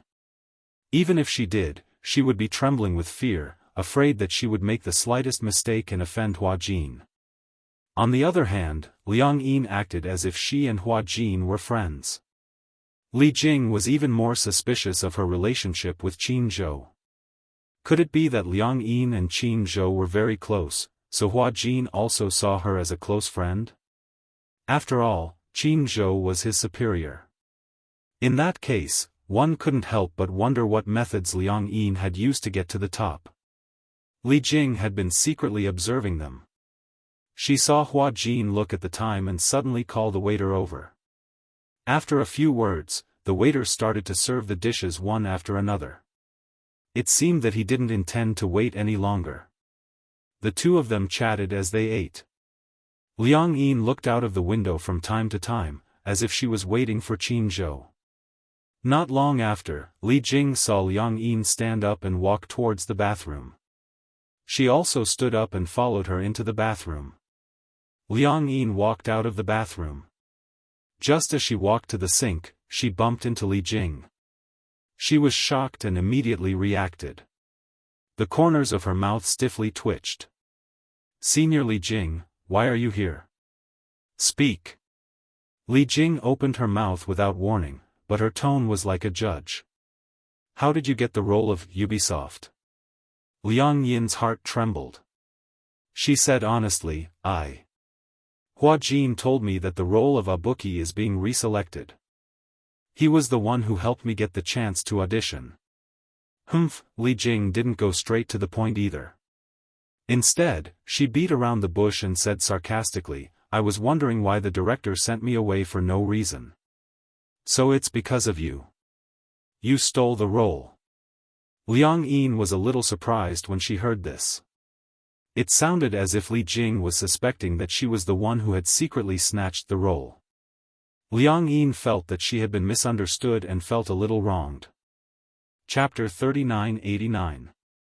But the problem was, didn't the director fire her out of anger because she had messed around in the production team and got pregnant and had to go for an abortion, causing many actors in the production team to wait for days in vain? Hua Jin was the one who told her about this, so it should be quite credible. Why did she push all the blame onto her just by opening and closing her mouth? Liang Yin smiled and immediately said, Senior Li Jing, you're wrong.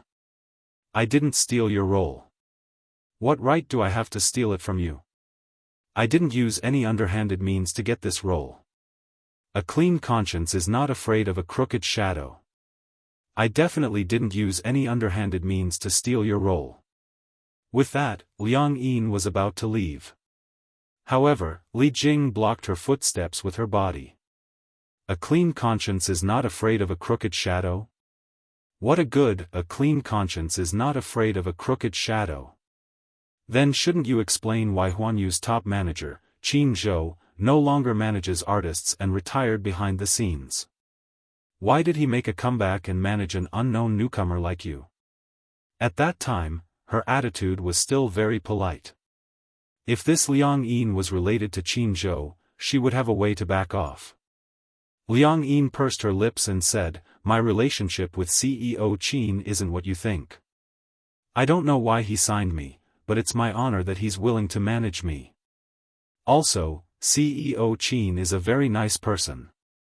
Please respect him and don't speculate about our relationship. Moreover, what was the relationship between her and Qin Zhou? Why should she report it to her? Both of you, Li Jing said coldly, did something happen? You don't have to hide it. Since we're both in this industry, don't think that you can hide your dirty tricks from others. To put it nicely, it's just a fig leaf. Who doesn't know how you got to where you are? But who asked you to have such a pretty face? Otherwise, you wouldn't have been able to seduce Qin Zhou. But I'm really envious of you.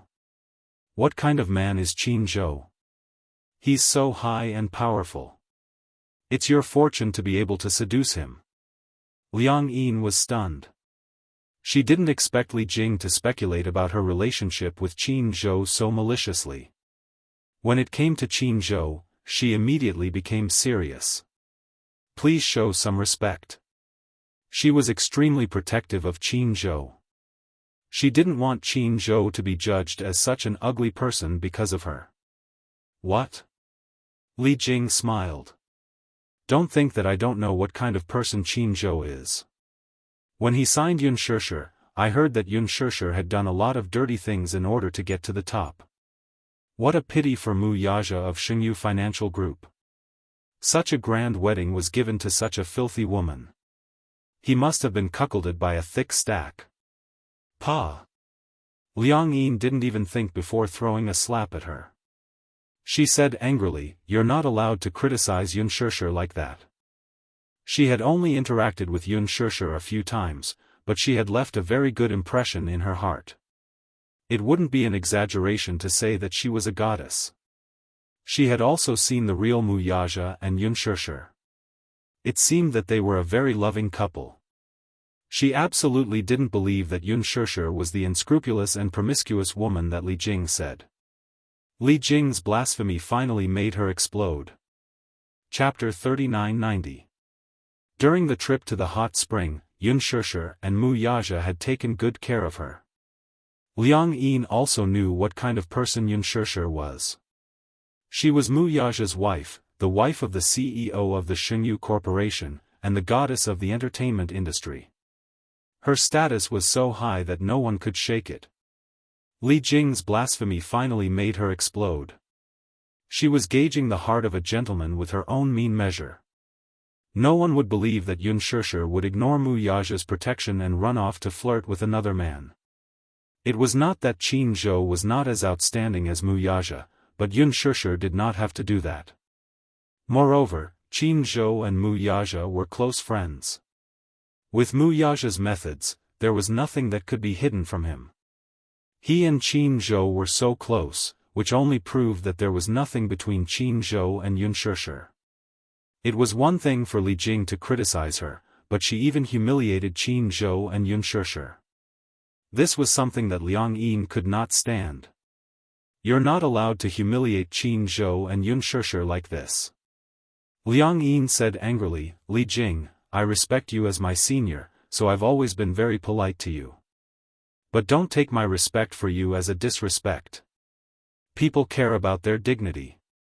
Do you think others don't know why you were kicked out of the production team? Hearing this, Li Jing's face changed and turned ashen. What do you mean by that? Liang Yin snorted and said, almost everyone is spreading the news about you fooling around in the production team. There's no smoke without fire. You can't deny this, right? Li Jing's face darkened. What nonsense are you talking about? Whether it's nonsense or not, you know it in your heart. Do you still need me to say it? Who did you hear this from?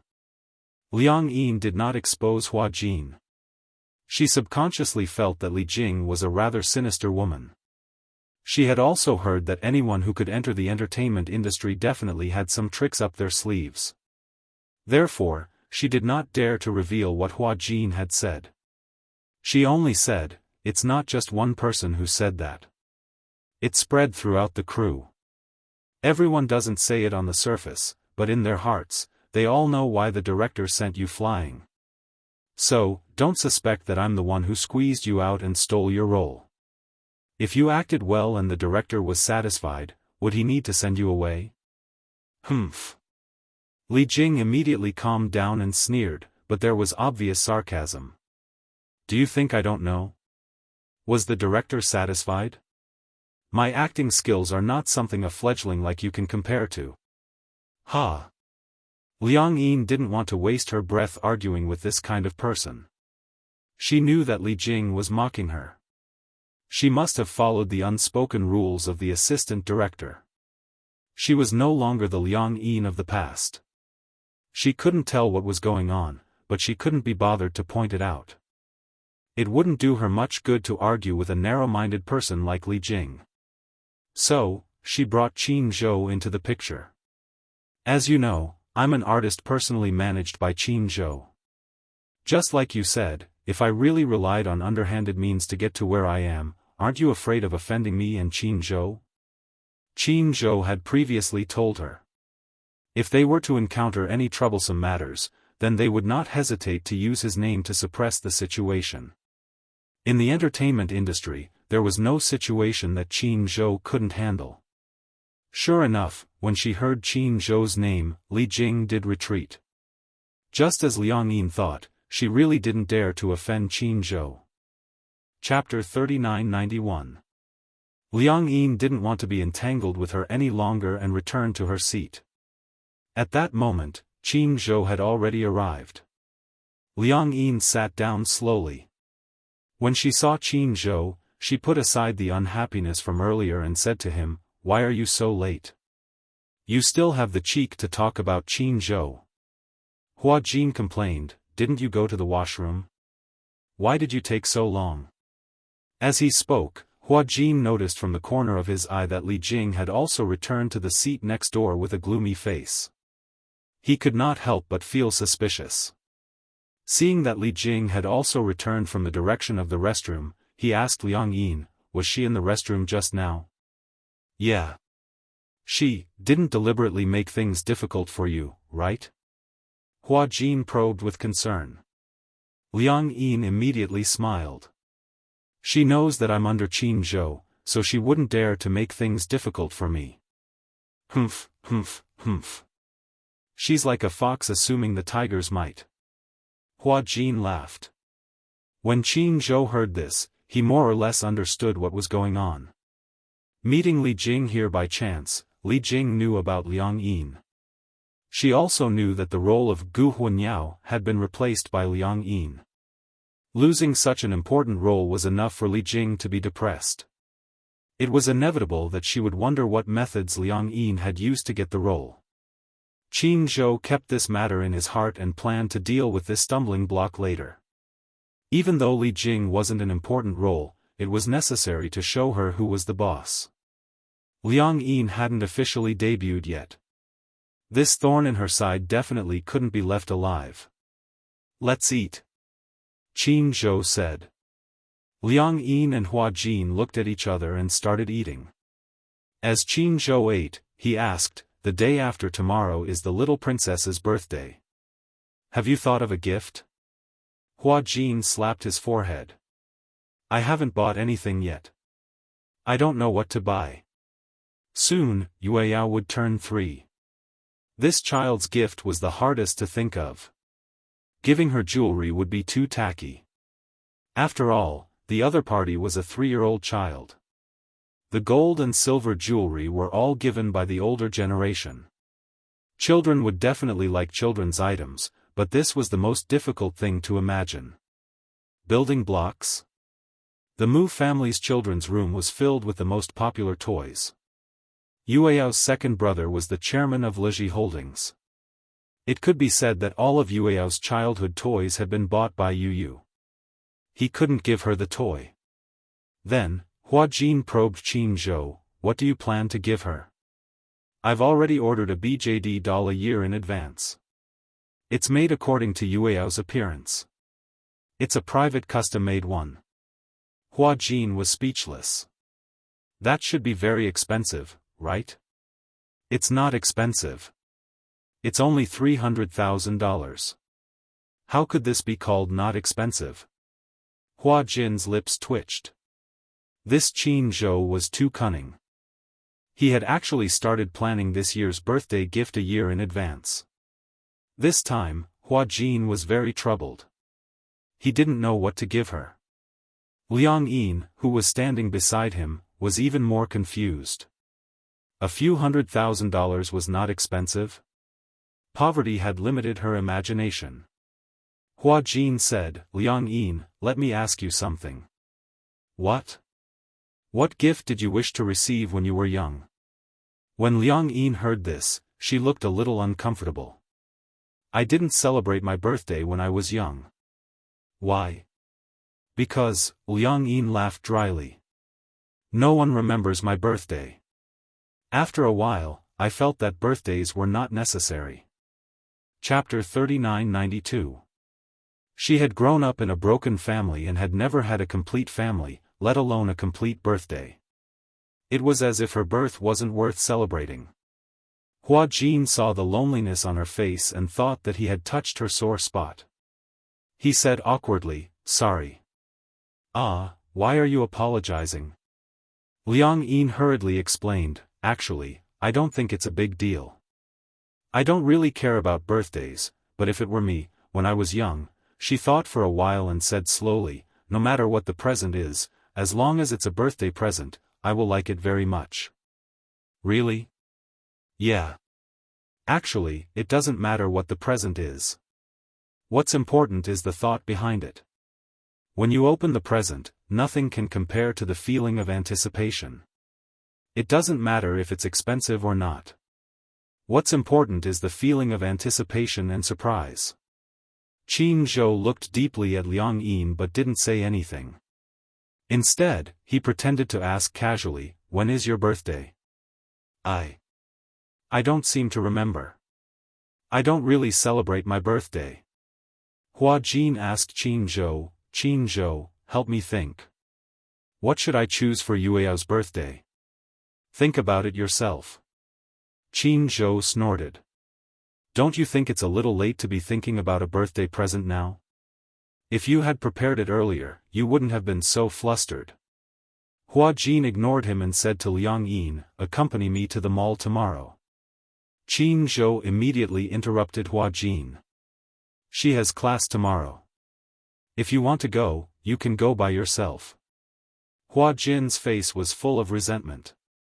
Seeing Hua Jin's regretful face, Liang Yin couldn't help but laugh. "How about this? I'm free tomorrow night, so I can accompany you to the mall." "Great! Hooray!"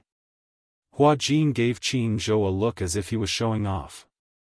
Liang Yin smiled, but the corners of her lips suddenly froze.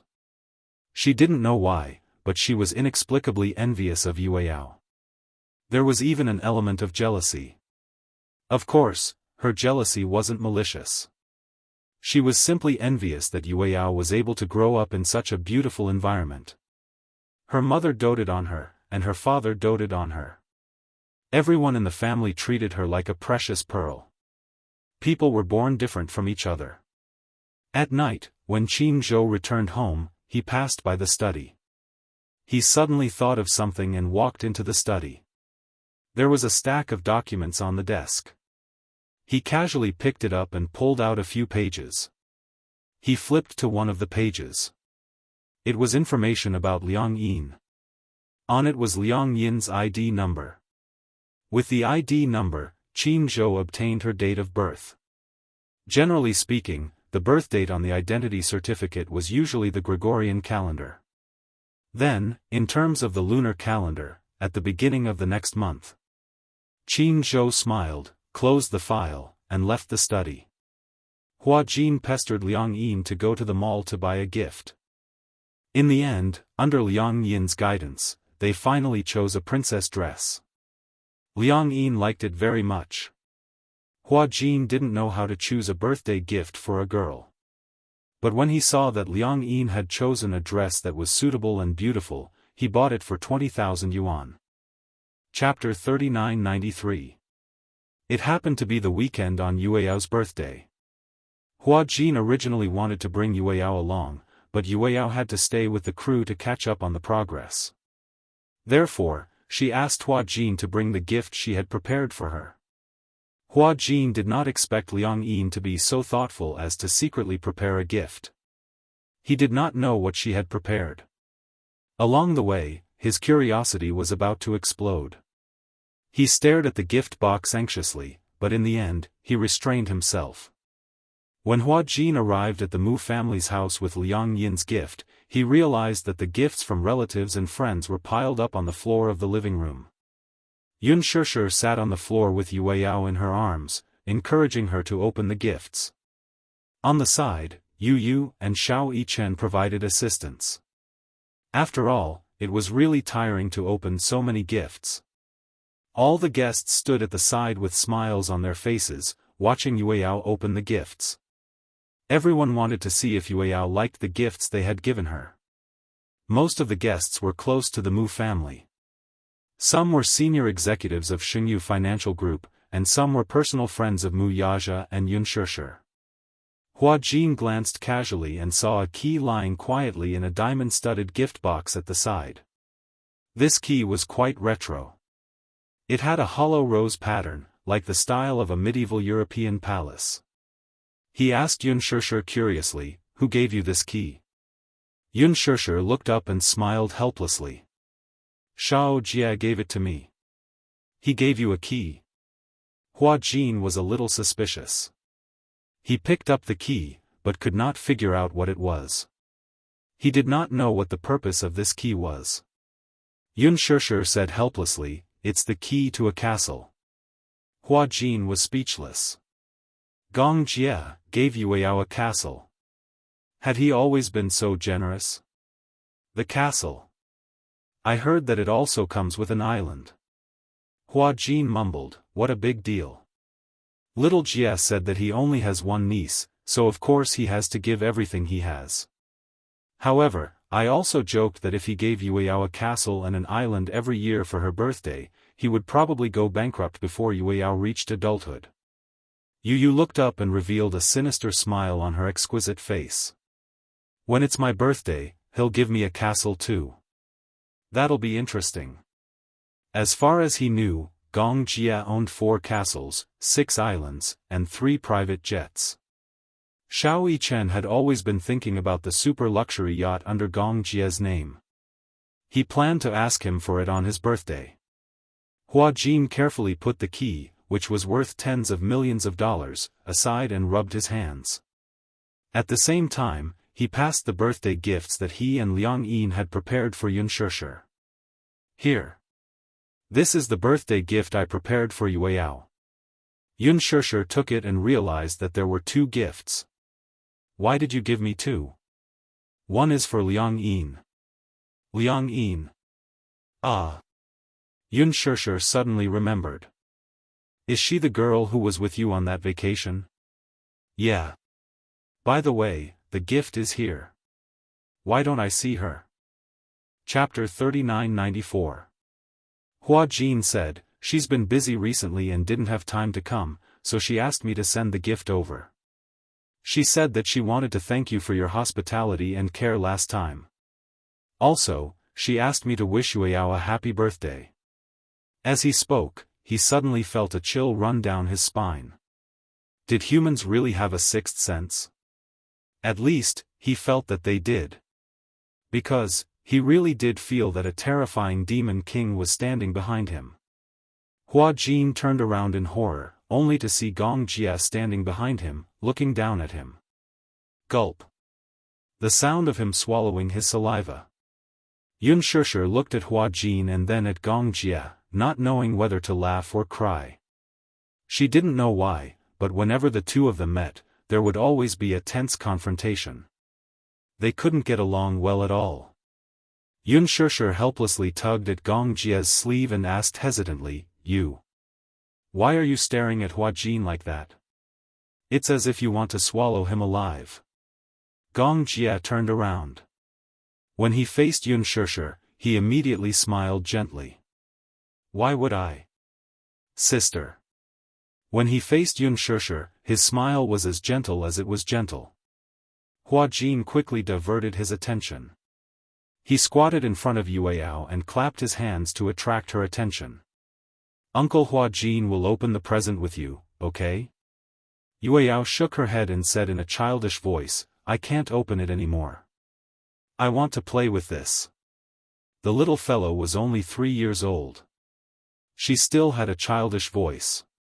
If one had to describe her, it would be like a kitten that had just been weaned off milk, squeaking and squeaking.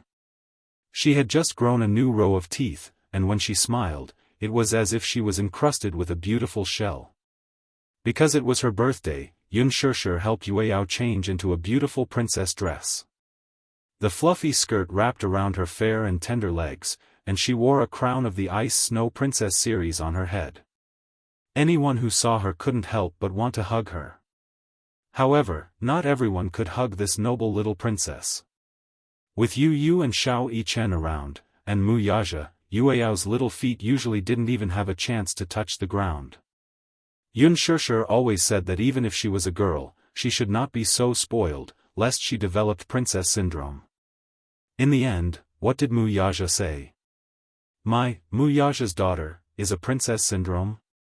It was rare for Gong Jia to speak up from his brother-in-law's perspective. Our Yue Yao was born a little princess. What's wrong with being delicate like a princess? Yun Shishir didn't know whether to laugh or cry, but she also felt a little worried. With Mu Yaja and Gong Jia, the 2 of them doted on Yue Yao so much. In addition, there were 2 older brothers. However, the most amusing thing was that Yun Shishir didn't really spoil Yue Yao, but Yue Yao was the closest to her. Mu Yaja was also very surprised. Once, he specially asked Yue Yao about everyone's ranking in her heart. Yue Yao's ranking was like this. Yun Shishir was the most senior. Then, in order, Mu Yaja, Yu Yu, Gong Jia, Xiao Yichen, Hua Jin. Gong Jia felt especially wronged. He doted on Yue Yao as much as Mu Yaja, so why was his ranking so low? Chapter 3995. Yun Shishir accompanied Yue Yao the most. Even though she was a little strict with Yue Yao at times and played the role of the bad cop the most, Yue Yao was still the closest to her, which made many people jealous. Hua Jin immediately said, "Then uncle will take you to the yard to play, okay?" Yueyao immediately opened his little arms when he heard this. Many of the guests had brought their own children and they were all playing in the yard. Yueyao was tired of opening the gifts and gradually lost interest. Hence, he wanted to go to the yard to play. Hua Jin was about to carry him when Gong Jia squatted down and teased Yueyao, "Uncle will carry you, okay?"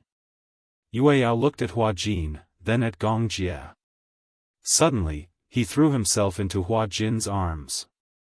Gong Jia was speechless. He was completely stunned. Yueyao actually didn't choose him. Didn't they say that his ranking was higher than Hua Jin's? How did this little girl change her attitude so quickly? Yun Shishir laughed heartily. She leaned close to Gong Jia's ear and whispered, "Some time ago, Hua Jin bought Yueyao her favorite doll from the Frozen series." Gong Jia's face darkened even more. Weren't they just 2 dolls? What was so great about that? Hua Jin felt a sense of accomplishment when he saw Yueyao throwing herself at him. He felt comforted, but at the same time, he felt a little worried. As petty as Gong Jia, he wouldn't hold a grudge, right? Forget it.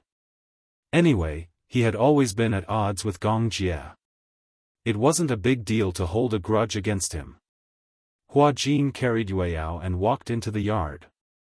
Yun Shishir had decorated the yard into a small garden. The flower bed was filled with Chinese roses, a swing, a seesaw, and a musical fountain. The yard was very big. Because it was a garden villa, the yard alone occupied more than 1,000 square meters. The children were playing hide-and-seek. Yueyao also wanted to join in.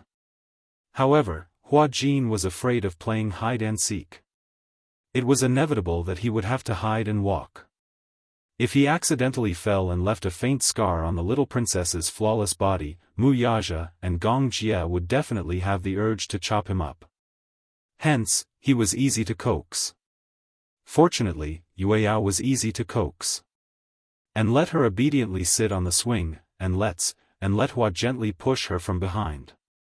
Standing at the balcony entrance, Yun Shishir looked on with gratification. Turning her head, she saw Gong Jia staring at the swing, too. Her lips curled into a smile.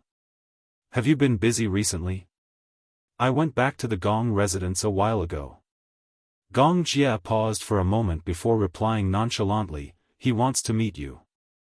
The smile on Yun Shishir's lips froze when she heard that. Him? She didn't need to ask to know that him was probably referring to Gong Xiaoying. It was too sudden. She didn't expect Gong Xiaoying to take the initiative to ask to see her. Isn't he no longer in the Gong residence? He's back. Gong Jia continued, "Of course, if you don't want to see him, I won't reply to him." Okay. Yun Shishir's tone suddenly turned cold. "I wanted to see him too. This is the first and last time we're meeting as father and daughter." Rather than a meeting, it was more appropriate to call it a negotiation. It was time to put an end to the past grudges. She didn't want such a man to appear in her life again. It was about time to end everything once and for all. Chapter 3996. Gong Jia smiled and said, "Sure." Initially, he did not want to mention this at the birthday party as he was afraid that she would be upset. However, from what he knew, Yun Shishir would not be upset because of this. She was also looking forward to meeting Gong Xiaoying. After so long, Yun Shishir also understood that perhaps Gong Xiaoying did not have any ill intentions towards her and Yu. It was just that he had used the wrong method to satisfy his greed. And his greed was just like what Gong Jia had said. He was just an old father who wanted to reunite with his family. However, he could not shirk his responsibility for erasing Yu's memory, which indirectly led to the destruction of Yu's first personality. She could not forgive him. She felt that Gong Xiaoying had betrayed her mother once, and she had no right to comment on that. That was a grudge between the previous generation. However, imprisoning Yu and turning him into a tool for his own benefit was a second betrayal. A betrayal to her. Gong Xiaoying blamed her for being so resolute. And she also hated him for being so heartless. Gong Jia had not expected that Yun Shishir would be willing to meet Gong Xiaoying. From her expression, it was as if she was talking about the past with an old friend. He could not even see any resentment in her eyes. Instead, it was a kind of calmness that did not care. He had not expected that she would be willing to meet Gong Xiaoying. Perhaps Gong Xiaoying was afraid. He was afraid that meeting her would break all ties. Hence, Gong Xiaoying had been avoiding Gong Jia. He was afraid that Yun Shishir would take the initiative to meet him. Hence, like a coward, he suddenly disappeared without a trace. Yun Shishir thought that he had disappeared and would not appear in her world. She did not expect that Gong Xiaoying would suddenly ask to see her. As if they had a tacit understanding, the father and daughter both vaguely understood that this meeting might mean a break between the two of them. However, she still had to see him. Behind them, Yu could vaguely hear their conversation. However, the moment Yun Shishir and Gong Jia turned around, she immediately hid in a dark corner. It was not until Gong Jia and Yun Shishir were far away that he walked out from the corner in a daze. He vaguely heard his mother say that she wanted to meet that man. He was a little worried. The day after the birthday party, Gong Xiaoying found out that Yun Shishir was willing to meet him, so he put aside all his work and asked Gong Jia to arrange a meeting between him and Yun Shishir. Not long after, Gong Xiaoying flew to the capital. They arranged to meet at a secluded villa of Gong Jia in the capital at 6:00 in the evening. Yun Shishir would show up as promised. For the entire night, Gong Xiaoying could not sleep peacefully. He repeatedly pondered in his heart about how he should tell his daughter that he had not seen her for so many years and how he missed her and felt guilty for her. He was not very good at saying sentimental things, but it was obvious that this might be the last chance for the two of them to meet again. The second time they met might be at his funeral. Thus, he wanted to seize the opportunity to organize what he wanted to say to the Fate Society. However, the more he thought about it, the more confused his thoughts became. In the morning, Gong Jia called to say that he would be accompanying Yueyao in the evening, so the meeting time was set at noon. After lunch, she would come. Gong Xiaoying acted as if he was facing a formidable enemy. He deliberately styled his hair and changed into a formal suit, looking especially formal. Chapter 3997. Yun Shishir was very punctual. In this aspect, she was very much like him. At 1:00 in the afternoon, Yun Shishir and Gong Jia arrived on time. Gong Xiaoying was sitting in the living room. His assistant received the news and rushed to the door. Soon, he walked to his side and whispered in his ear, "They're here." When he heard this, his body inexplicably stiffened, as though he was nervous. Gong Xiaoying straightened his back and looked up. He saw Yun Shishir's slightly slender figure appear at the door. Gong Jia came with her, but he did not enter. Instead, he stood at the door, gave her a few instructions, and turned to leave. Gong Xiaoying also gave his assistant a look. "You may leave." "Yes." The assistant immediately left respectfully. Yun Shishir slowly walked through the door. Behind her, the door slowly closed. She walked to the sofa opposite Gong Xiaoying. First, she looked at him calmly. Then, she closed her legs and slowly sat down. Gong Xiaoying did not try to hide his gaze as it landed directly on her body. The first thing that came to his mind was that Mu Qingsheng had actually given birth to such a beautiful daughter for him. She had a delicate and beautiful face, and her black hair was soft and smooth. There was no extra embellishment, but it was already charming enough. She was wearing a simple dress and a knitted jacket. It was simple, but it gave people a feeling of a cool breeze. Yun Shishir was silent. Perhaps, she was waiting for him to speak first. Gong Xiaoying was also silent for a long time. Suddenly, he closed his eyes. As a father, he was the first to break the silence. "Thank you for coming to see me. I thought you didn't want to see me." When Yunshishi heard this, there was not much expression on her face. Instead, she asked in return, "Why are you willing to see me? I thought you wanted to hide from me forever." "Indeed." Gong Xiaoying smiled self-deprecatingly. "At first, I didn't dare to see you because I felt guilty and uneasy. I was afraid that you would make a decision with me. But, someone told me." He paused and inhaled a breath of cold air. "Someone told me that if I kept hiding from you and refused to see you, I might not have the chance to see you again in this lifetime." With a sigh, Gong Xiaoying looked a little worried. "I also think it's funny. Why are we father and daughter, but we're like enemies? I won't forgive you." Yunshishi also spoke up, but her tone was firm. "I hate you." Only these 3 words. Gong Xiaoying felt as if his heart was being pierced. In fact, he hadn't expected what she would say. The only thing he had expected was that she would say these 3 words, "I hate you." Even though he had expected this, he still felt his heart ache when she casually uttered those 3 words. "I know that you hate me." Gong Xiaoying pursed his lips helplessly. "I also know that you're here to sever our relationship as father and daughter. I know all these." Yunshishi heard this, but she looked down coldly. Gong Xiaoying clenched the cane in his hand. This time, he had let go of all his pride and all his hatred for the Mu family. He did not want to hate anyone, and he did not have the right to. Perhaps, he was a successful businessman. As a businessman, his achievements were eye-catching and unparalleled.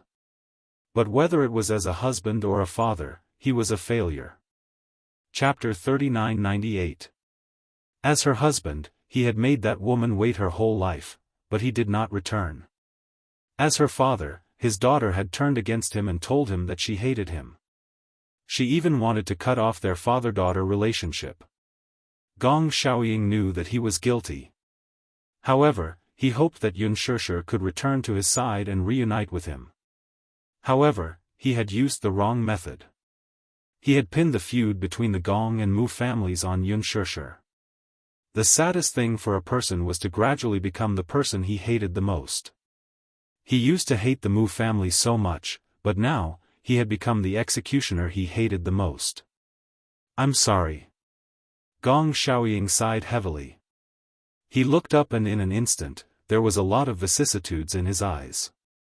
"I know that you must hate me very much, and I won't shamelessly beg you to forgive me. However, I'm already very satisfied to be able to see you again." When Yunshishi heard this, she did not show it on the surface, but there were waves of emotions in her heart. Grievance, resentment, confusion, and doubt. More than that, she felt sad for her mother. She tugged at the corner of her lips and gave an extremely pale smile. "Do you know?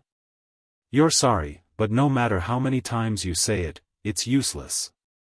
You also feel guilty towards my mother, but no matter how many times you say sorry, she can't return to your side, and she can't return to my side. You've made her love you all her life, wait for you all her life, and hate you all her life. Is this something that can be redeemed with just a few words of apology?" Gong Xiaoying fell into a deep silence. Yunshishi continued, "Once you've caused harm to someone, no matter how many times you apologize, it won't be able to offset the harm. She can't come back, and you can't go back either." Gong Xiaoying's eyes throbbed. He hated himself for not fighting for it, and hated himself even more for making Mu Qingqing wait for so long in vain. Yunshishi took a deep breath and asked, "Why did you erase Yu's memory back then?" "I hope," Gong Xiaoying paused and explained, "I hope that he can stay by my side. After all, he is the blood of the Gong family. I don't recognize the Mu family, and I don't recognize that brat Mu Yaja either." Then, Yunshishi asked coldly, "Can you return Yu to me? Hasn't he already returned to your side?" Yunshishi furrowed her brows and suddenly said hoarsely, "He did come back to my side, but the old Yu has completely disappeared. He's no longer here." The current Yu Yu has become a little unfamiliar. He can't go back to how he used to be. After pausing for a few seconds, she glared at Gong Xiaoying with hatred. It's you. If it's not you. If it's not you. You would never become like this. Do you know how much pain he's in now? Gong Xiaoying didn't want to explain himself, but at the mention of Yu, he couldn't help but say, if I didn't bring him back to the Gong family, his condition might have deteriorated rapidly.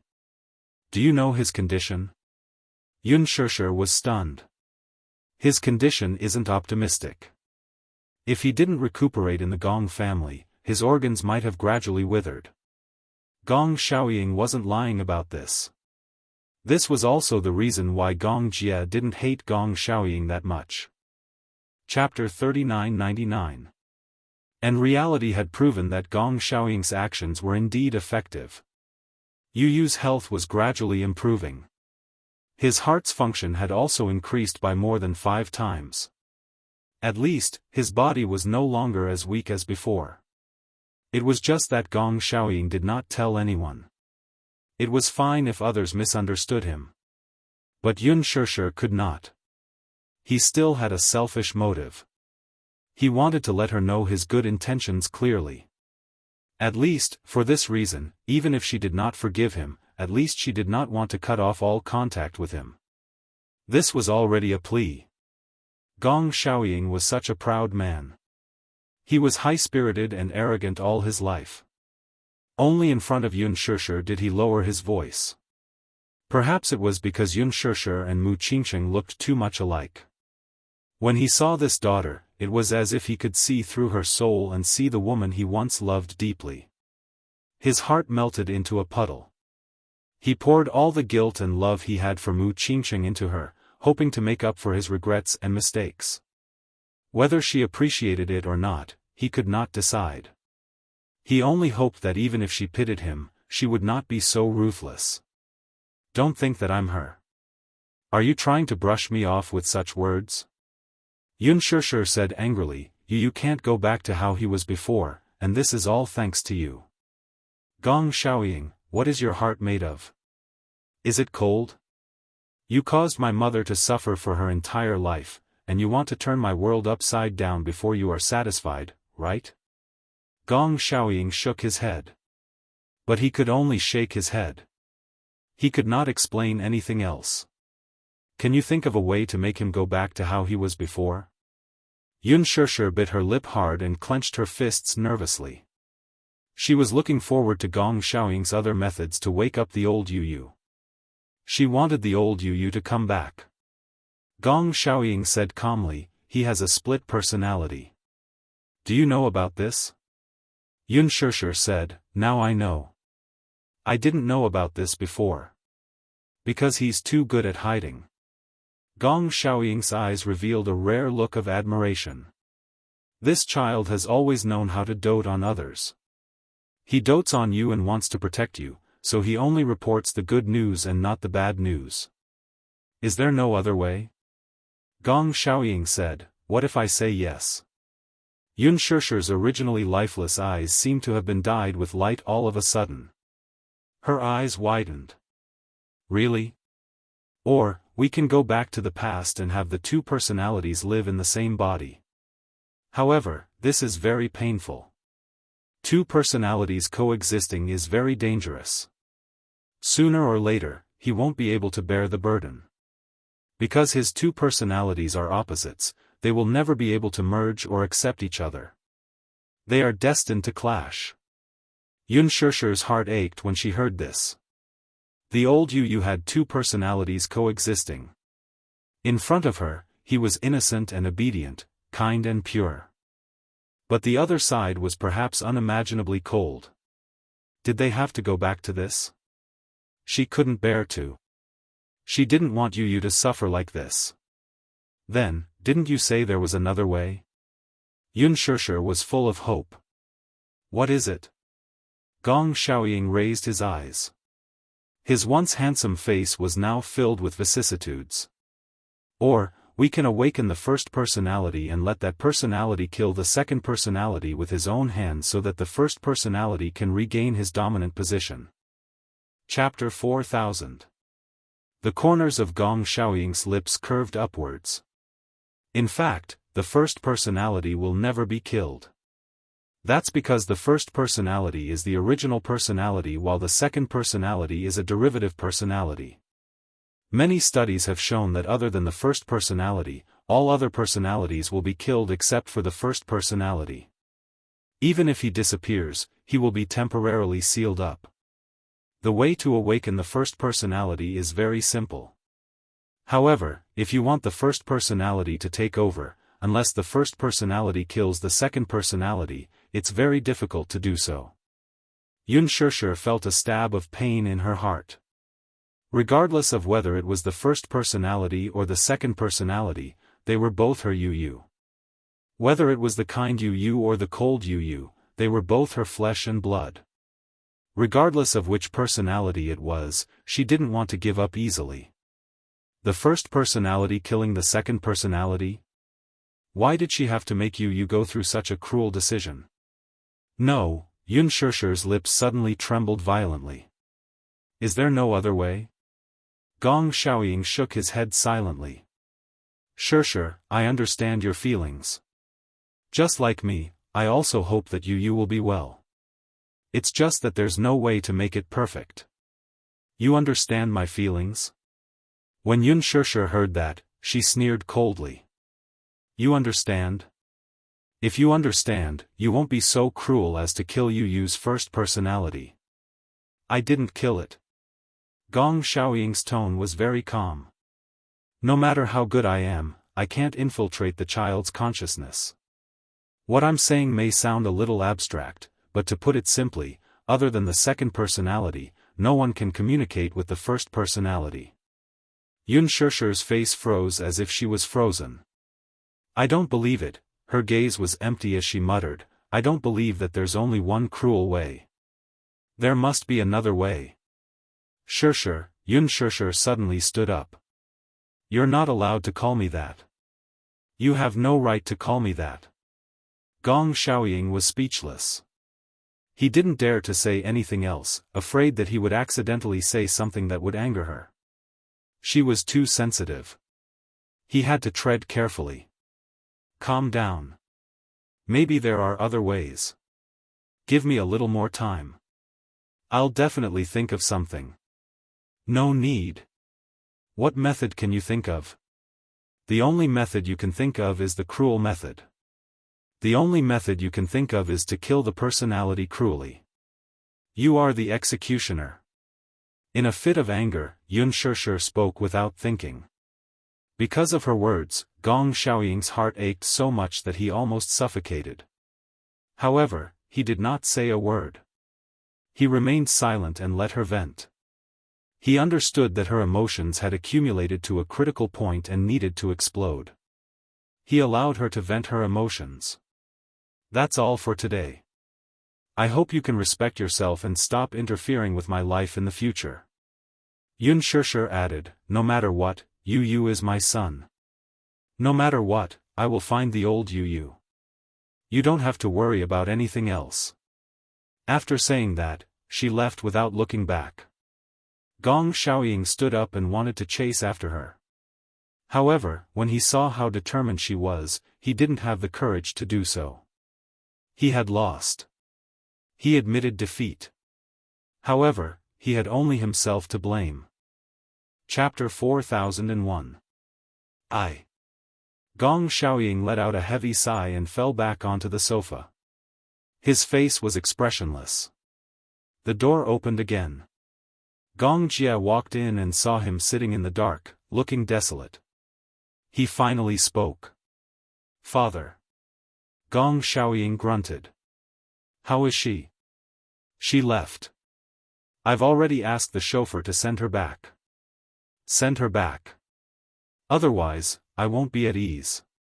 Then you don't have to worry about me. Gong Xiaoying waved his hand weakly. I'll just sit here alone. Gong Jie didn't say anything else. He turned around and left. The door closed again. However, Gong Xiaoying didn't notice that in the corner of the escalator on the second floor, a figure was slowly hiding in the corner. Yu Yu stood in the corner expressionlessly. Earlier on, when he heard what Yun Shishir and Gong Xiaoying said, he actually felt a little upset. Disappointment, grievance, loneliness, unwillingness, guilt. He knew that the once innocent and adorable Yu Yu occupied an unshakable position in Yun Shishir's heart. He also understood that even if he gave everything he had, he might not be able to replace Yu Yu's position in Yun Shishir's heart. However, he still wanted to try. Therefore, he occupied this body and stayed by Yun Shishir's side only to gain recognition. He wanted to replace Yu Yu. However, it seemed that he couldn't do it.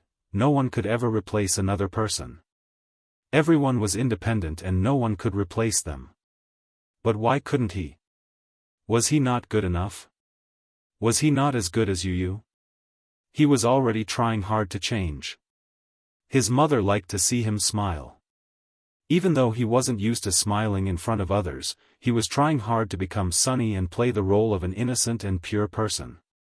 However, he was originally a second personality, a personality born from darkness. How could he transform into the real sunshine? This was a form of suppression in disguise. He had also thought of giving up. She wanted to give up and let the original Yu Yu return to her body. As for him, he chose to sleep forever and never wake up. But, he couldn't do it. Even if he was born from darkness, he still instinctively felt warmth in his heart. Yun Shishir was as warm as the sun. Gradually, he developed a fatal dependence on this kind of warmth. Therefore, he occupied this body and wanted to play the role of Yu Yu and take all of Yun Shishir's love. However, he had also heard it. He had truly heard it. Yun Shishir missed the old Yu Yu so much and hoped that he would return to her side. He found out from Gong Jia that Yun Shishir was meeting with Gong Xiaoying, so he secretly came here.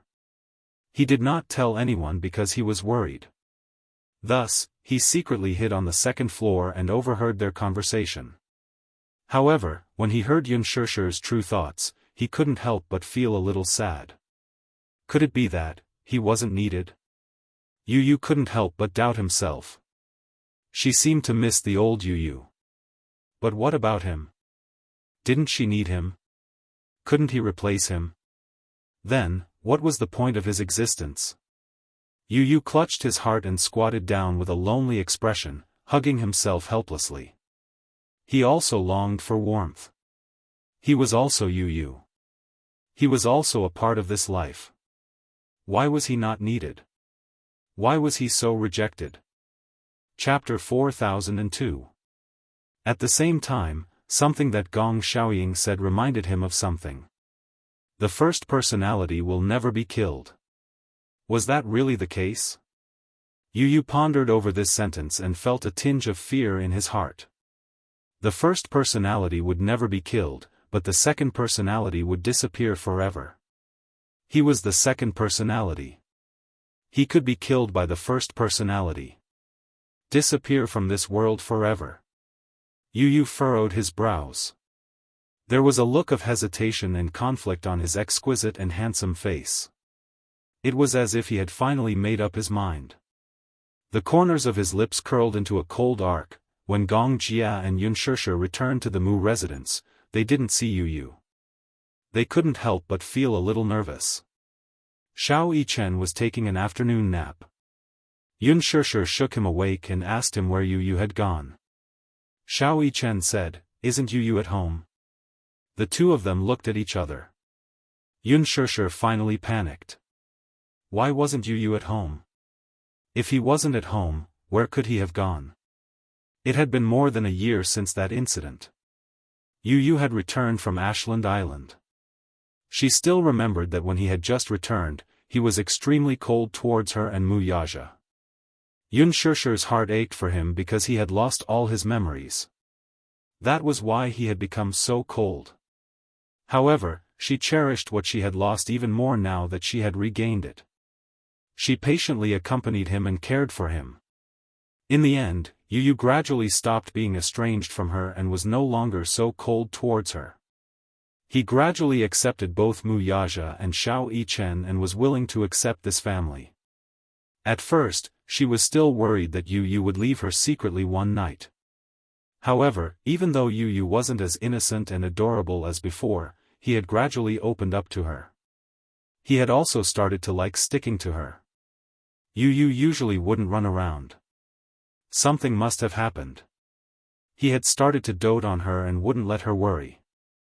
How could such a Yu suddenly disappear without a word? Just as Yun Shishir was extremely worried, Yu obediently returned home half an hour later. Mommy. Yun Shishir was about to call Mu Yaja and ask him to hurry home to find Yu. Just as she picked up her cell phone, the door opened. She and Gong Jie turned their heads and stared at Yu as he slowly walked into the house. She was stunned for a moment, then immediately rushed over nervously and hugged him in her arms. Yu, where have you been? Yu couldn't help but yearn for her warm embrace. He hugged Yun Shishir's shoulders and stroked her hair gently. I was bored at home, so I went out for a walk.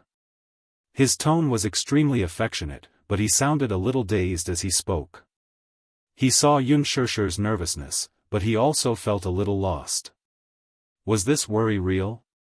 Was this kind of warmth real? He was a little dazed. He didn't know if Yun Shishir's worry was for him or for this body. The conversation she had with Gong Xiaoying earlier still rang in his ears. She had said that she was still waiting for Yu to return to her side. Yu, are you cold? Yun Shishir's gentle voice interrupted his thoughts. It was snowing outside. Chapter 4003. Yun Shishir's gentle voice interrupted his thoughts. It was snowing outside. She didn't know where he had gone or how far he had walked. Just thinking about it made her heart ache. Yun Shishir touched his little hand.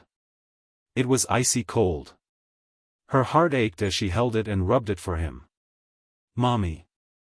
Yu's lips curled into a smile as he turned to look at her. Yun Shishir had never seen Yu smile so brightly and warmly. At least, she had never seen him smile so brightly since he had returned from Ashland Island. She caressed his cheek gently. What's the matter? Yu smiled and said, Mommy, if I had a wish list, would you fulfill all my wishes? Wish list? Yun Shishir was a little surprised. You have a wish list? Yeah.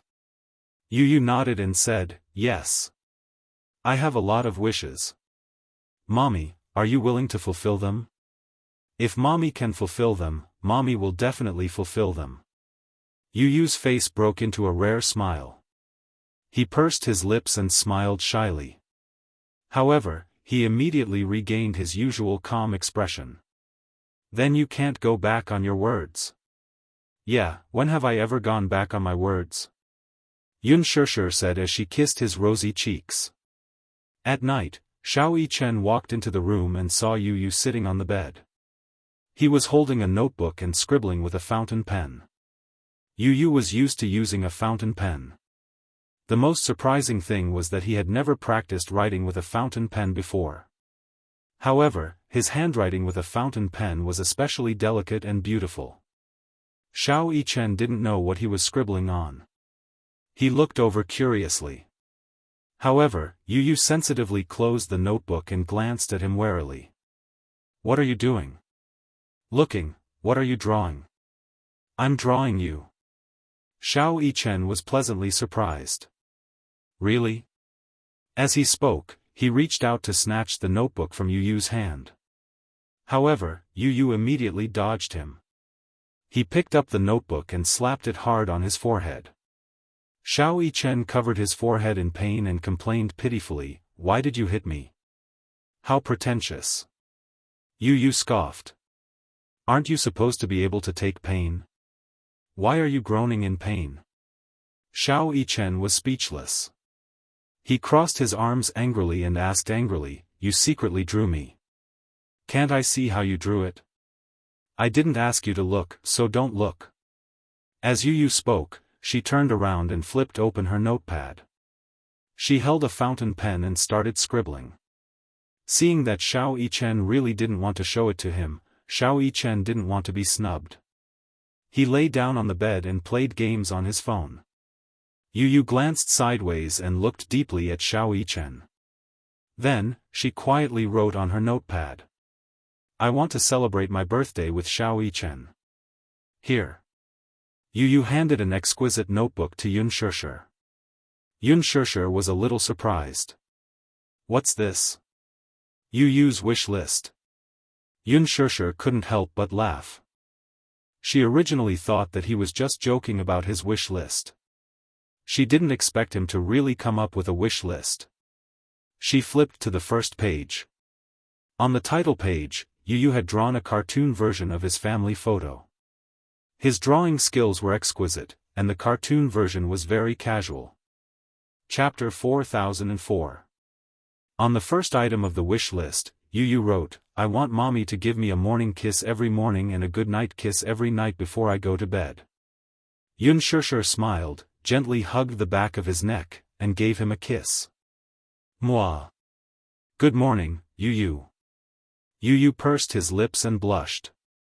He stood on his tiptoes and kissed her gently on the cheek. Good morning, mommy. Yun Shishir immediately said, Good boy, mommy will give you a morning kiss and a good night kiss every day until you get married. Okay. What's the second item? Yun Shishir looked down the list again. The second item was, say, I love you, to Yu Yu. Are all your wishes so simple? Yun Shishir muttered in her heart. This little guy was so easily contented. She hugged him and said, Yu Yu, mommy loves you. Mommy will always love you. When Yu Yu heard this, the corners of his mouth finally broke into a warm smile. His heart was instantly filled with warmth. He snuggled up to Yun Shishir and rested his head on her knee. He just stayed by her side quietly. He wanted time to stop here and never leave again. He wanted to hug her like this and never let go of her. This warm embrace was the most difficult thing for him to let go of. However, he knew. He was very clear about it. Time would not stop here, and it would not stop at this moment. Therefore, he cherished every minute and every second in front of him. His docility and dependence made Yun Shishir feel tender affection for him. She hugged his back and slowly scanned through the wish list. 4. I want to build a snowman with mommy. 5. I want to celebrate Xiao Yichen's birthday with him. 6. I want to go to the amusement park with mommy and daddy. Gradually, Yun Shishir's nose began to ache for some reason. The list of wishes in Yu Yu's notebook was extremely simple, but almost every wish had something to do with her. At the same time, she felt an inexplicable sense of unease in her heart. This wish list actually made her feel a little heavy-hearted. It was as if Yu Yu would leave her if she fulfilled all the wishes on the list. She didn't know why she had such a thought. However, in the face of such an abnormal Yu Yu, she became very sensitive.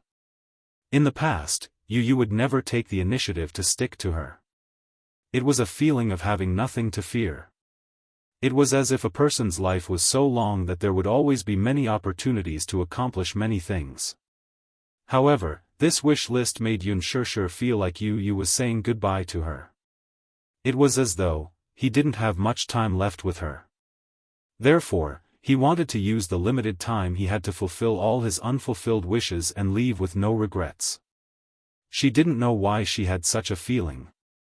However, when she saw at the end of the wish list, take a family photo, her heart skipped a beat.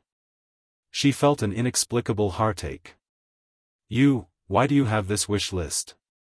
Yun Shishir asked tentatively. There are so many wishes. There's still a lot of time in the future. You don't have to rush to fulfill them now, right? Actually, they couldn't be considered wishes. Because this was something that she could easily do.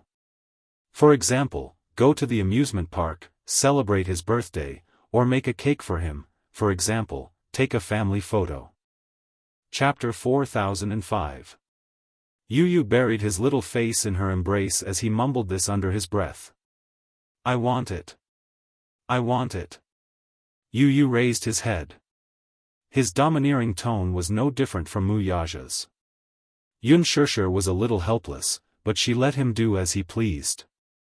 Okay, then, when your daddy rests tomorrow, we'll take a family photo, okay? Okay. At night, when Mu Yaja returned home, Unspoken asked him to take 3 days off. Mu Yaja was a little surprised. What's the matter? Here. Unspoken smiled and handed him a notebook. This is Yu Yu's wish list. Take a look. Mu Yaja took the notebook and glanced at it, a little surprised. Wish list? Why did he make this list? I don't know. This guy has been a little strange since he came back yesterday, but no matter how I asked, he wouldn't tell me. He only said these wishes and wants me to fulfill them. Mu Yaja was a little stunned. He also felt that Yu Yu was a little strange, but looking at these wishes, he could actually fulfill them easily. He didn't say anything and just nodded. I'll take tomorrow off. You're asking for 3 days. Yu Yu said that he wants to go to the amusement park and celebrate Xiao Yichen's birthday. You can't be absent. Mu Yaja smiled and said indulgently, okay, I know. What else could be more important than his wife and son? Hence, the next day, Mu Yaja called Lu Jinyu and said that he wanted to take 3 days off. Although Mu Yaja was the chairman and CEO of Xingyu Financial Group, in the company, even if he was the one who set the rules, he himself was very strict with the rules. Just like the other employees, he would clock in and out and would never be absent from work, let alone be late and leave early. Originally, Mu Yaja had 7 days of annual leave to make up for.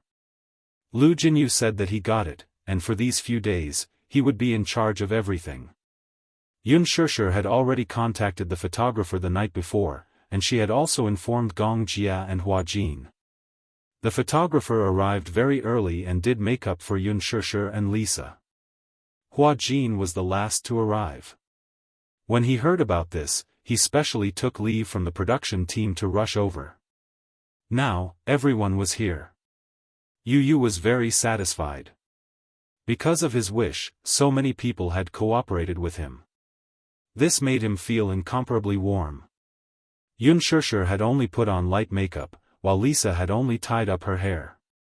She looked refreshed and did not put on any extra makeup. The background was sitting in the garden.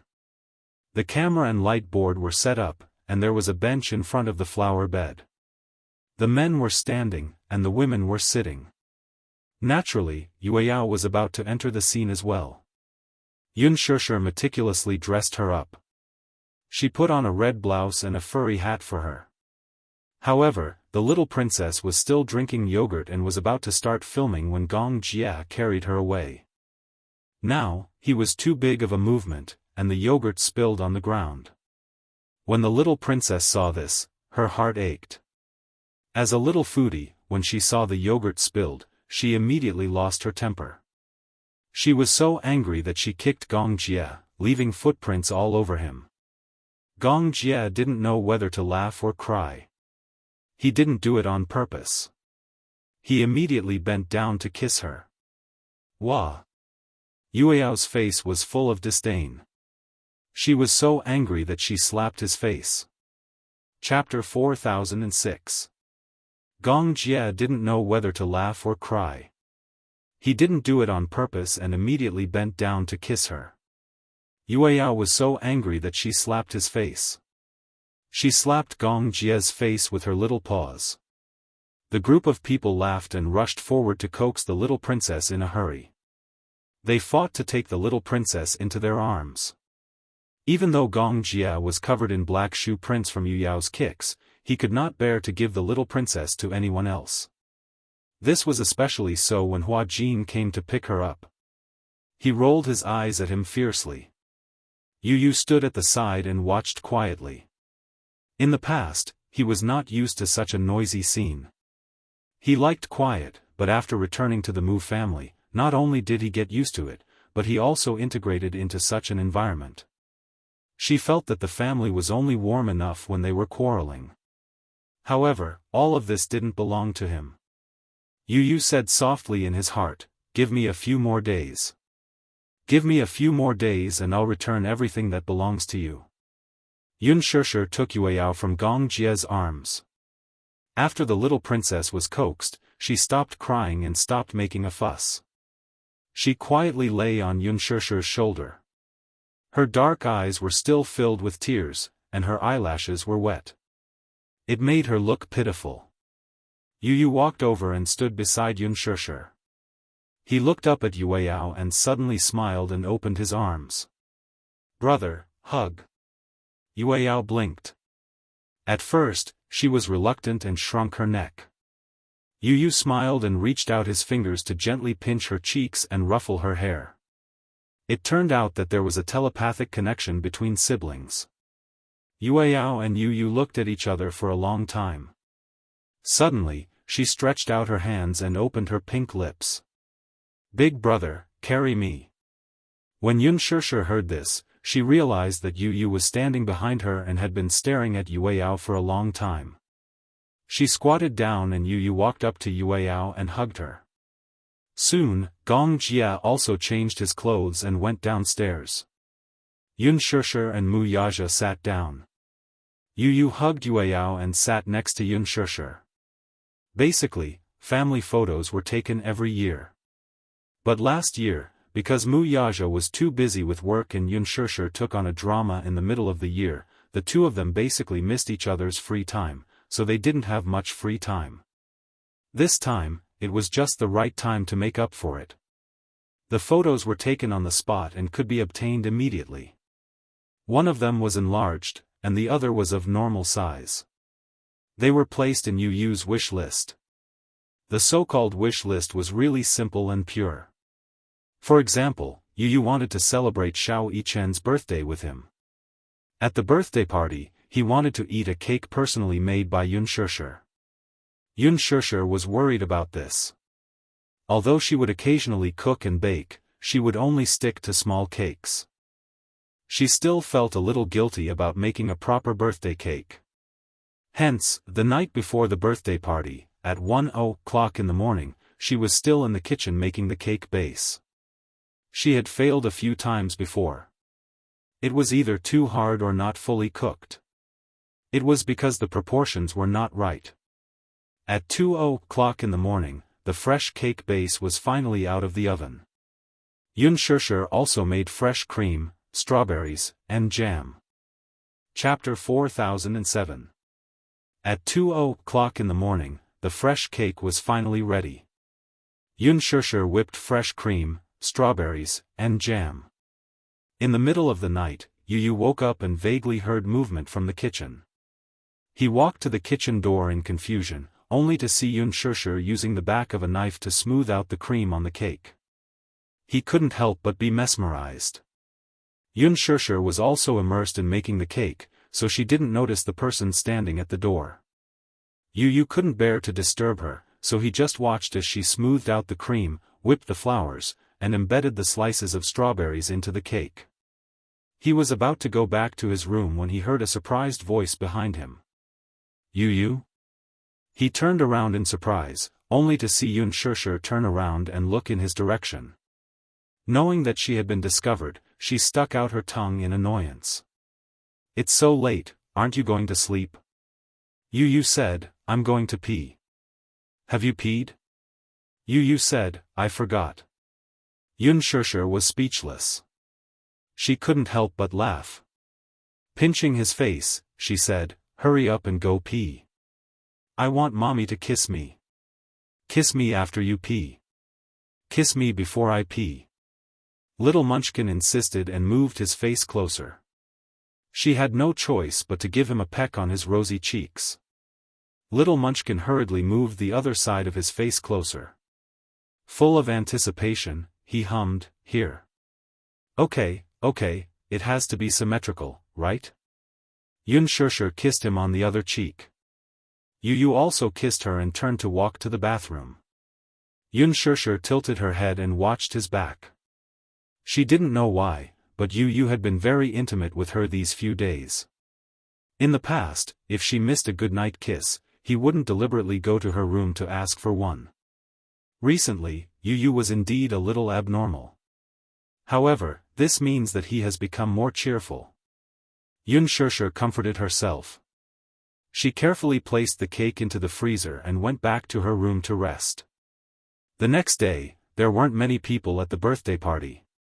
Gong Jie did not come, and Hua Jin was filming on set. It was a simple birthday party, and there were only 6 of them. But, this was Yu's request.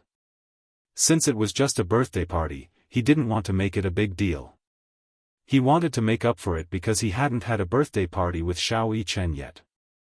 They were twins born on the same day, but they didn't have the chance to celebrate their birthdays together, so they wanted to make up for it.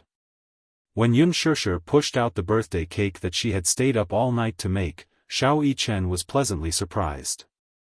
Xianxia explained, Yu said that he wanted to eat the birthday cake I made. But, come to think of it, this is the most successful cake I've ever made.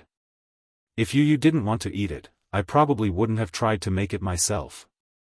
Xiao Yichen said with envy and jealousy, it's all thanks to Yu. Otherwise, I don't know when I'll be able to taste mommy's birthday cake. Mu Yaja also said seriously, in the family, only Yu and Yueyao have this privilege. The tone of their conversation is really sour. Yu muttered, they're jealous. Chapter 4008. Alright. Let's cut the cake. Xianxia passed the knife to Yu and let Xiao Yichen hold Yu's hand. Be careful, okay, she reminded him. Yu held the knife while Xiao Yichen held his hand. They evenly divided the cake into 2 halves and then into 6 equal pieces. Yu took the first bite. The sweet and creamy taste complemented the refreshing taste of the strawberries. It tasted delicious and was comparable to the cake made by a cake shop. Although it did not have the skills of a top-notch cake maker, the fact that it was personally made by Xianxia gave the birthday cake a special meaning.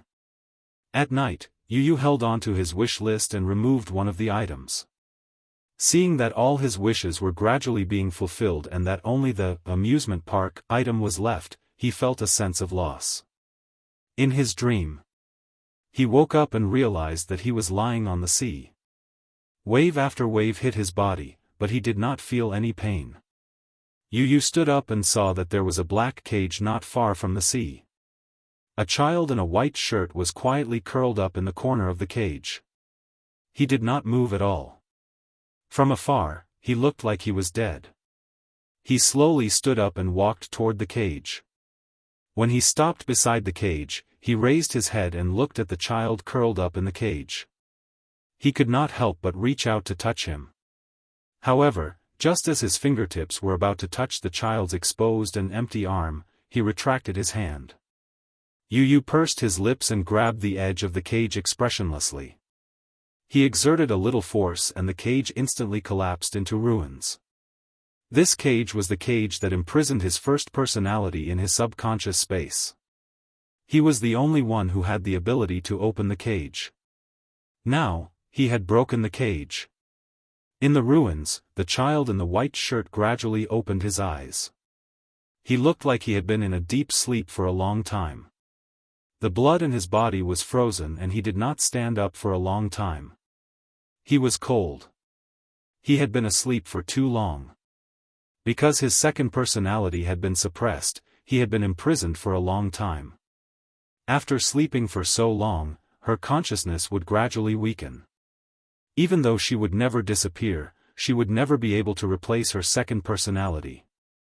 Yu looked at the child in the cage and said calmly, "Are you awake?" The child in the cage opened his eyes. When he saw Yu standing in front of him, he narrowed his eyes in shock. "It's you, it's me." Yu coldly raised his eyes to meet his father's slightly dazed eyes. I tried my best. But," he took a deep breath. "In the end, I can't replace you." In the endless black sea, the two Yu stared at each other. In this quiet space of consciousness, they met again. It was like a confrontation between an angel and a demon king. "Why are you here?" Yu, who was wearing a white shirt, sat up in the cage. His gaze toward him was inexplicably wary. "What do you want?" Yu curled his lips coldly and suddenly leaned over.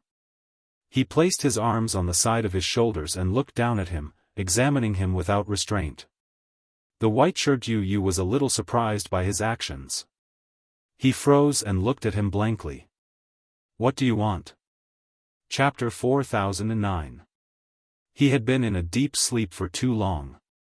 Being trapped in such a space of consciousness and losing his own consciousness was no different from being dead. But now, his second personality had awakened. Yu stared at his face. "Don't you think it's unfair? Why is it that you are the first personality and I am the second personality that was born? You're the one who gave birth to me.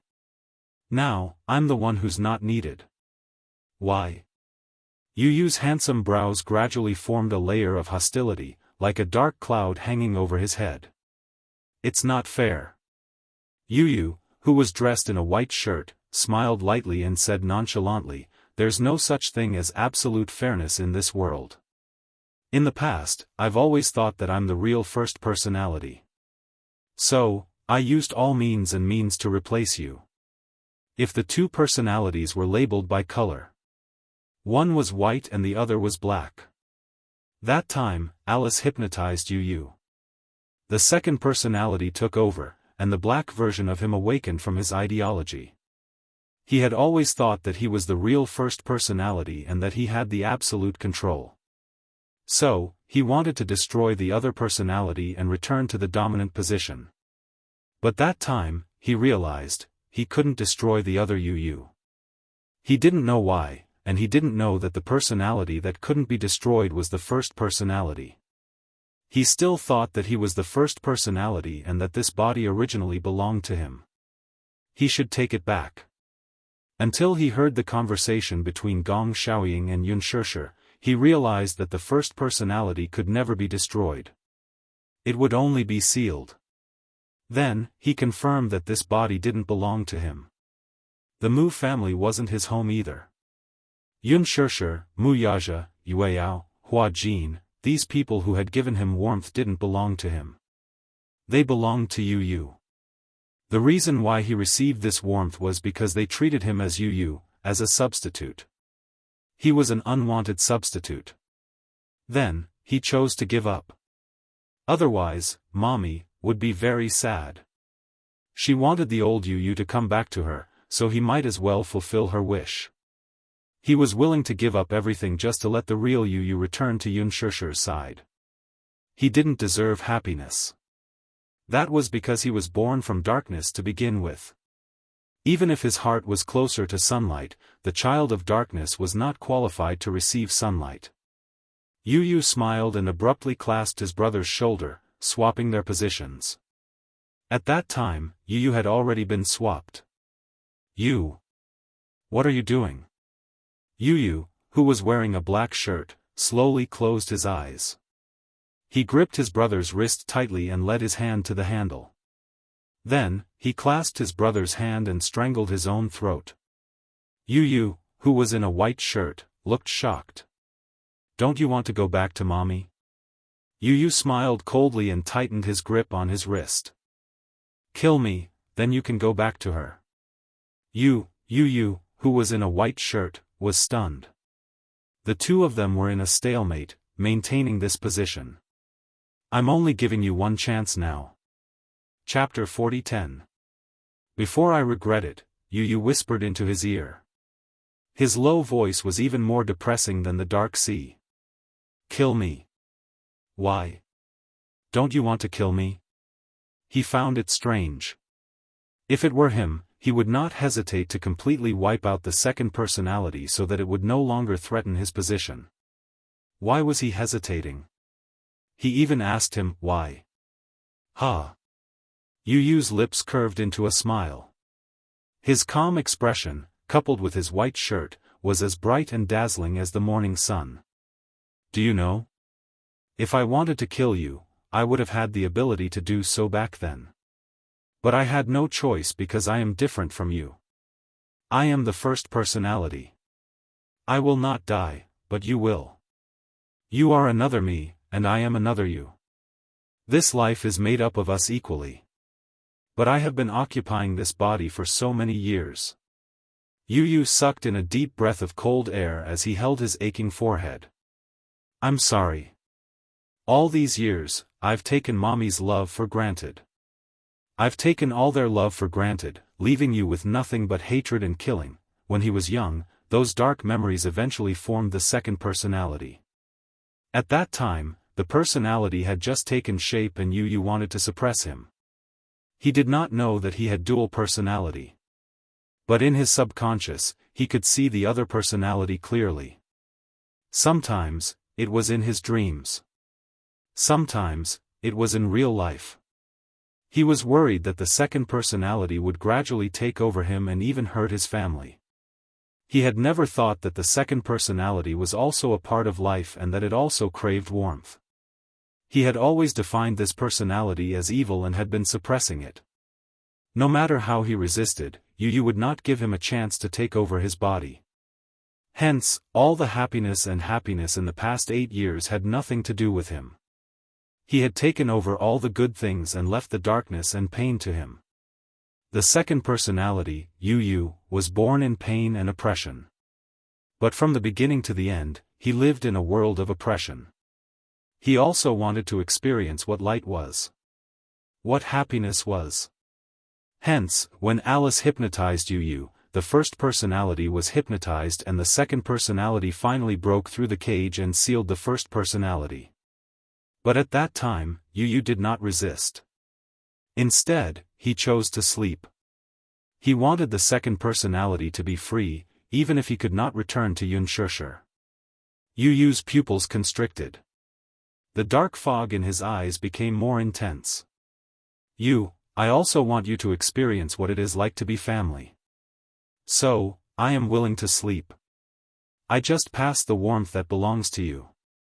Yu, who was wearing a white shirt, suddenly hugged him tightly as he furrowed his brows in guilt.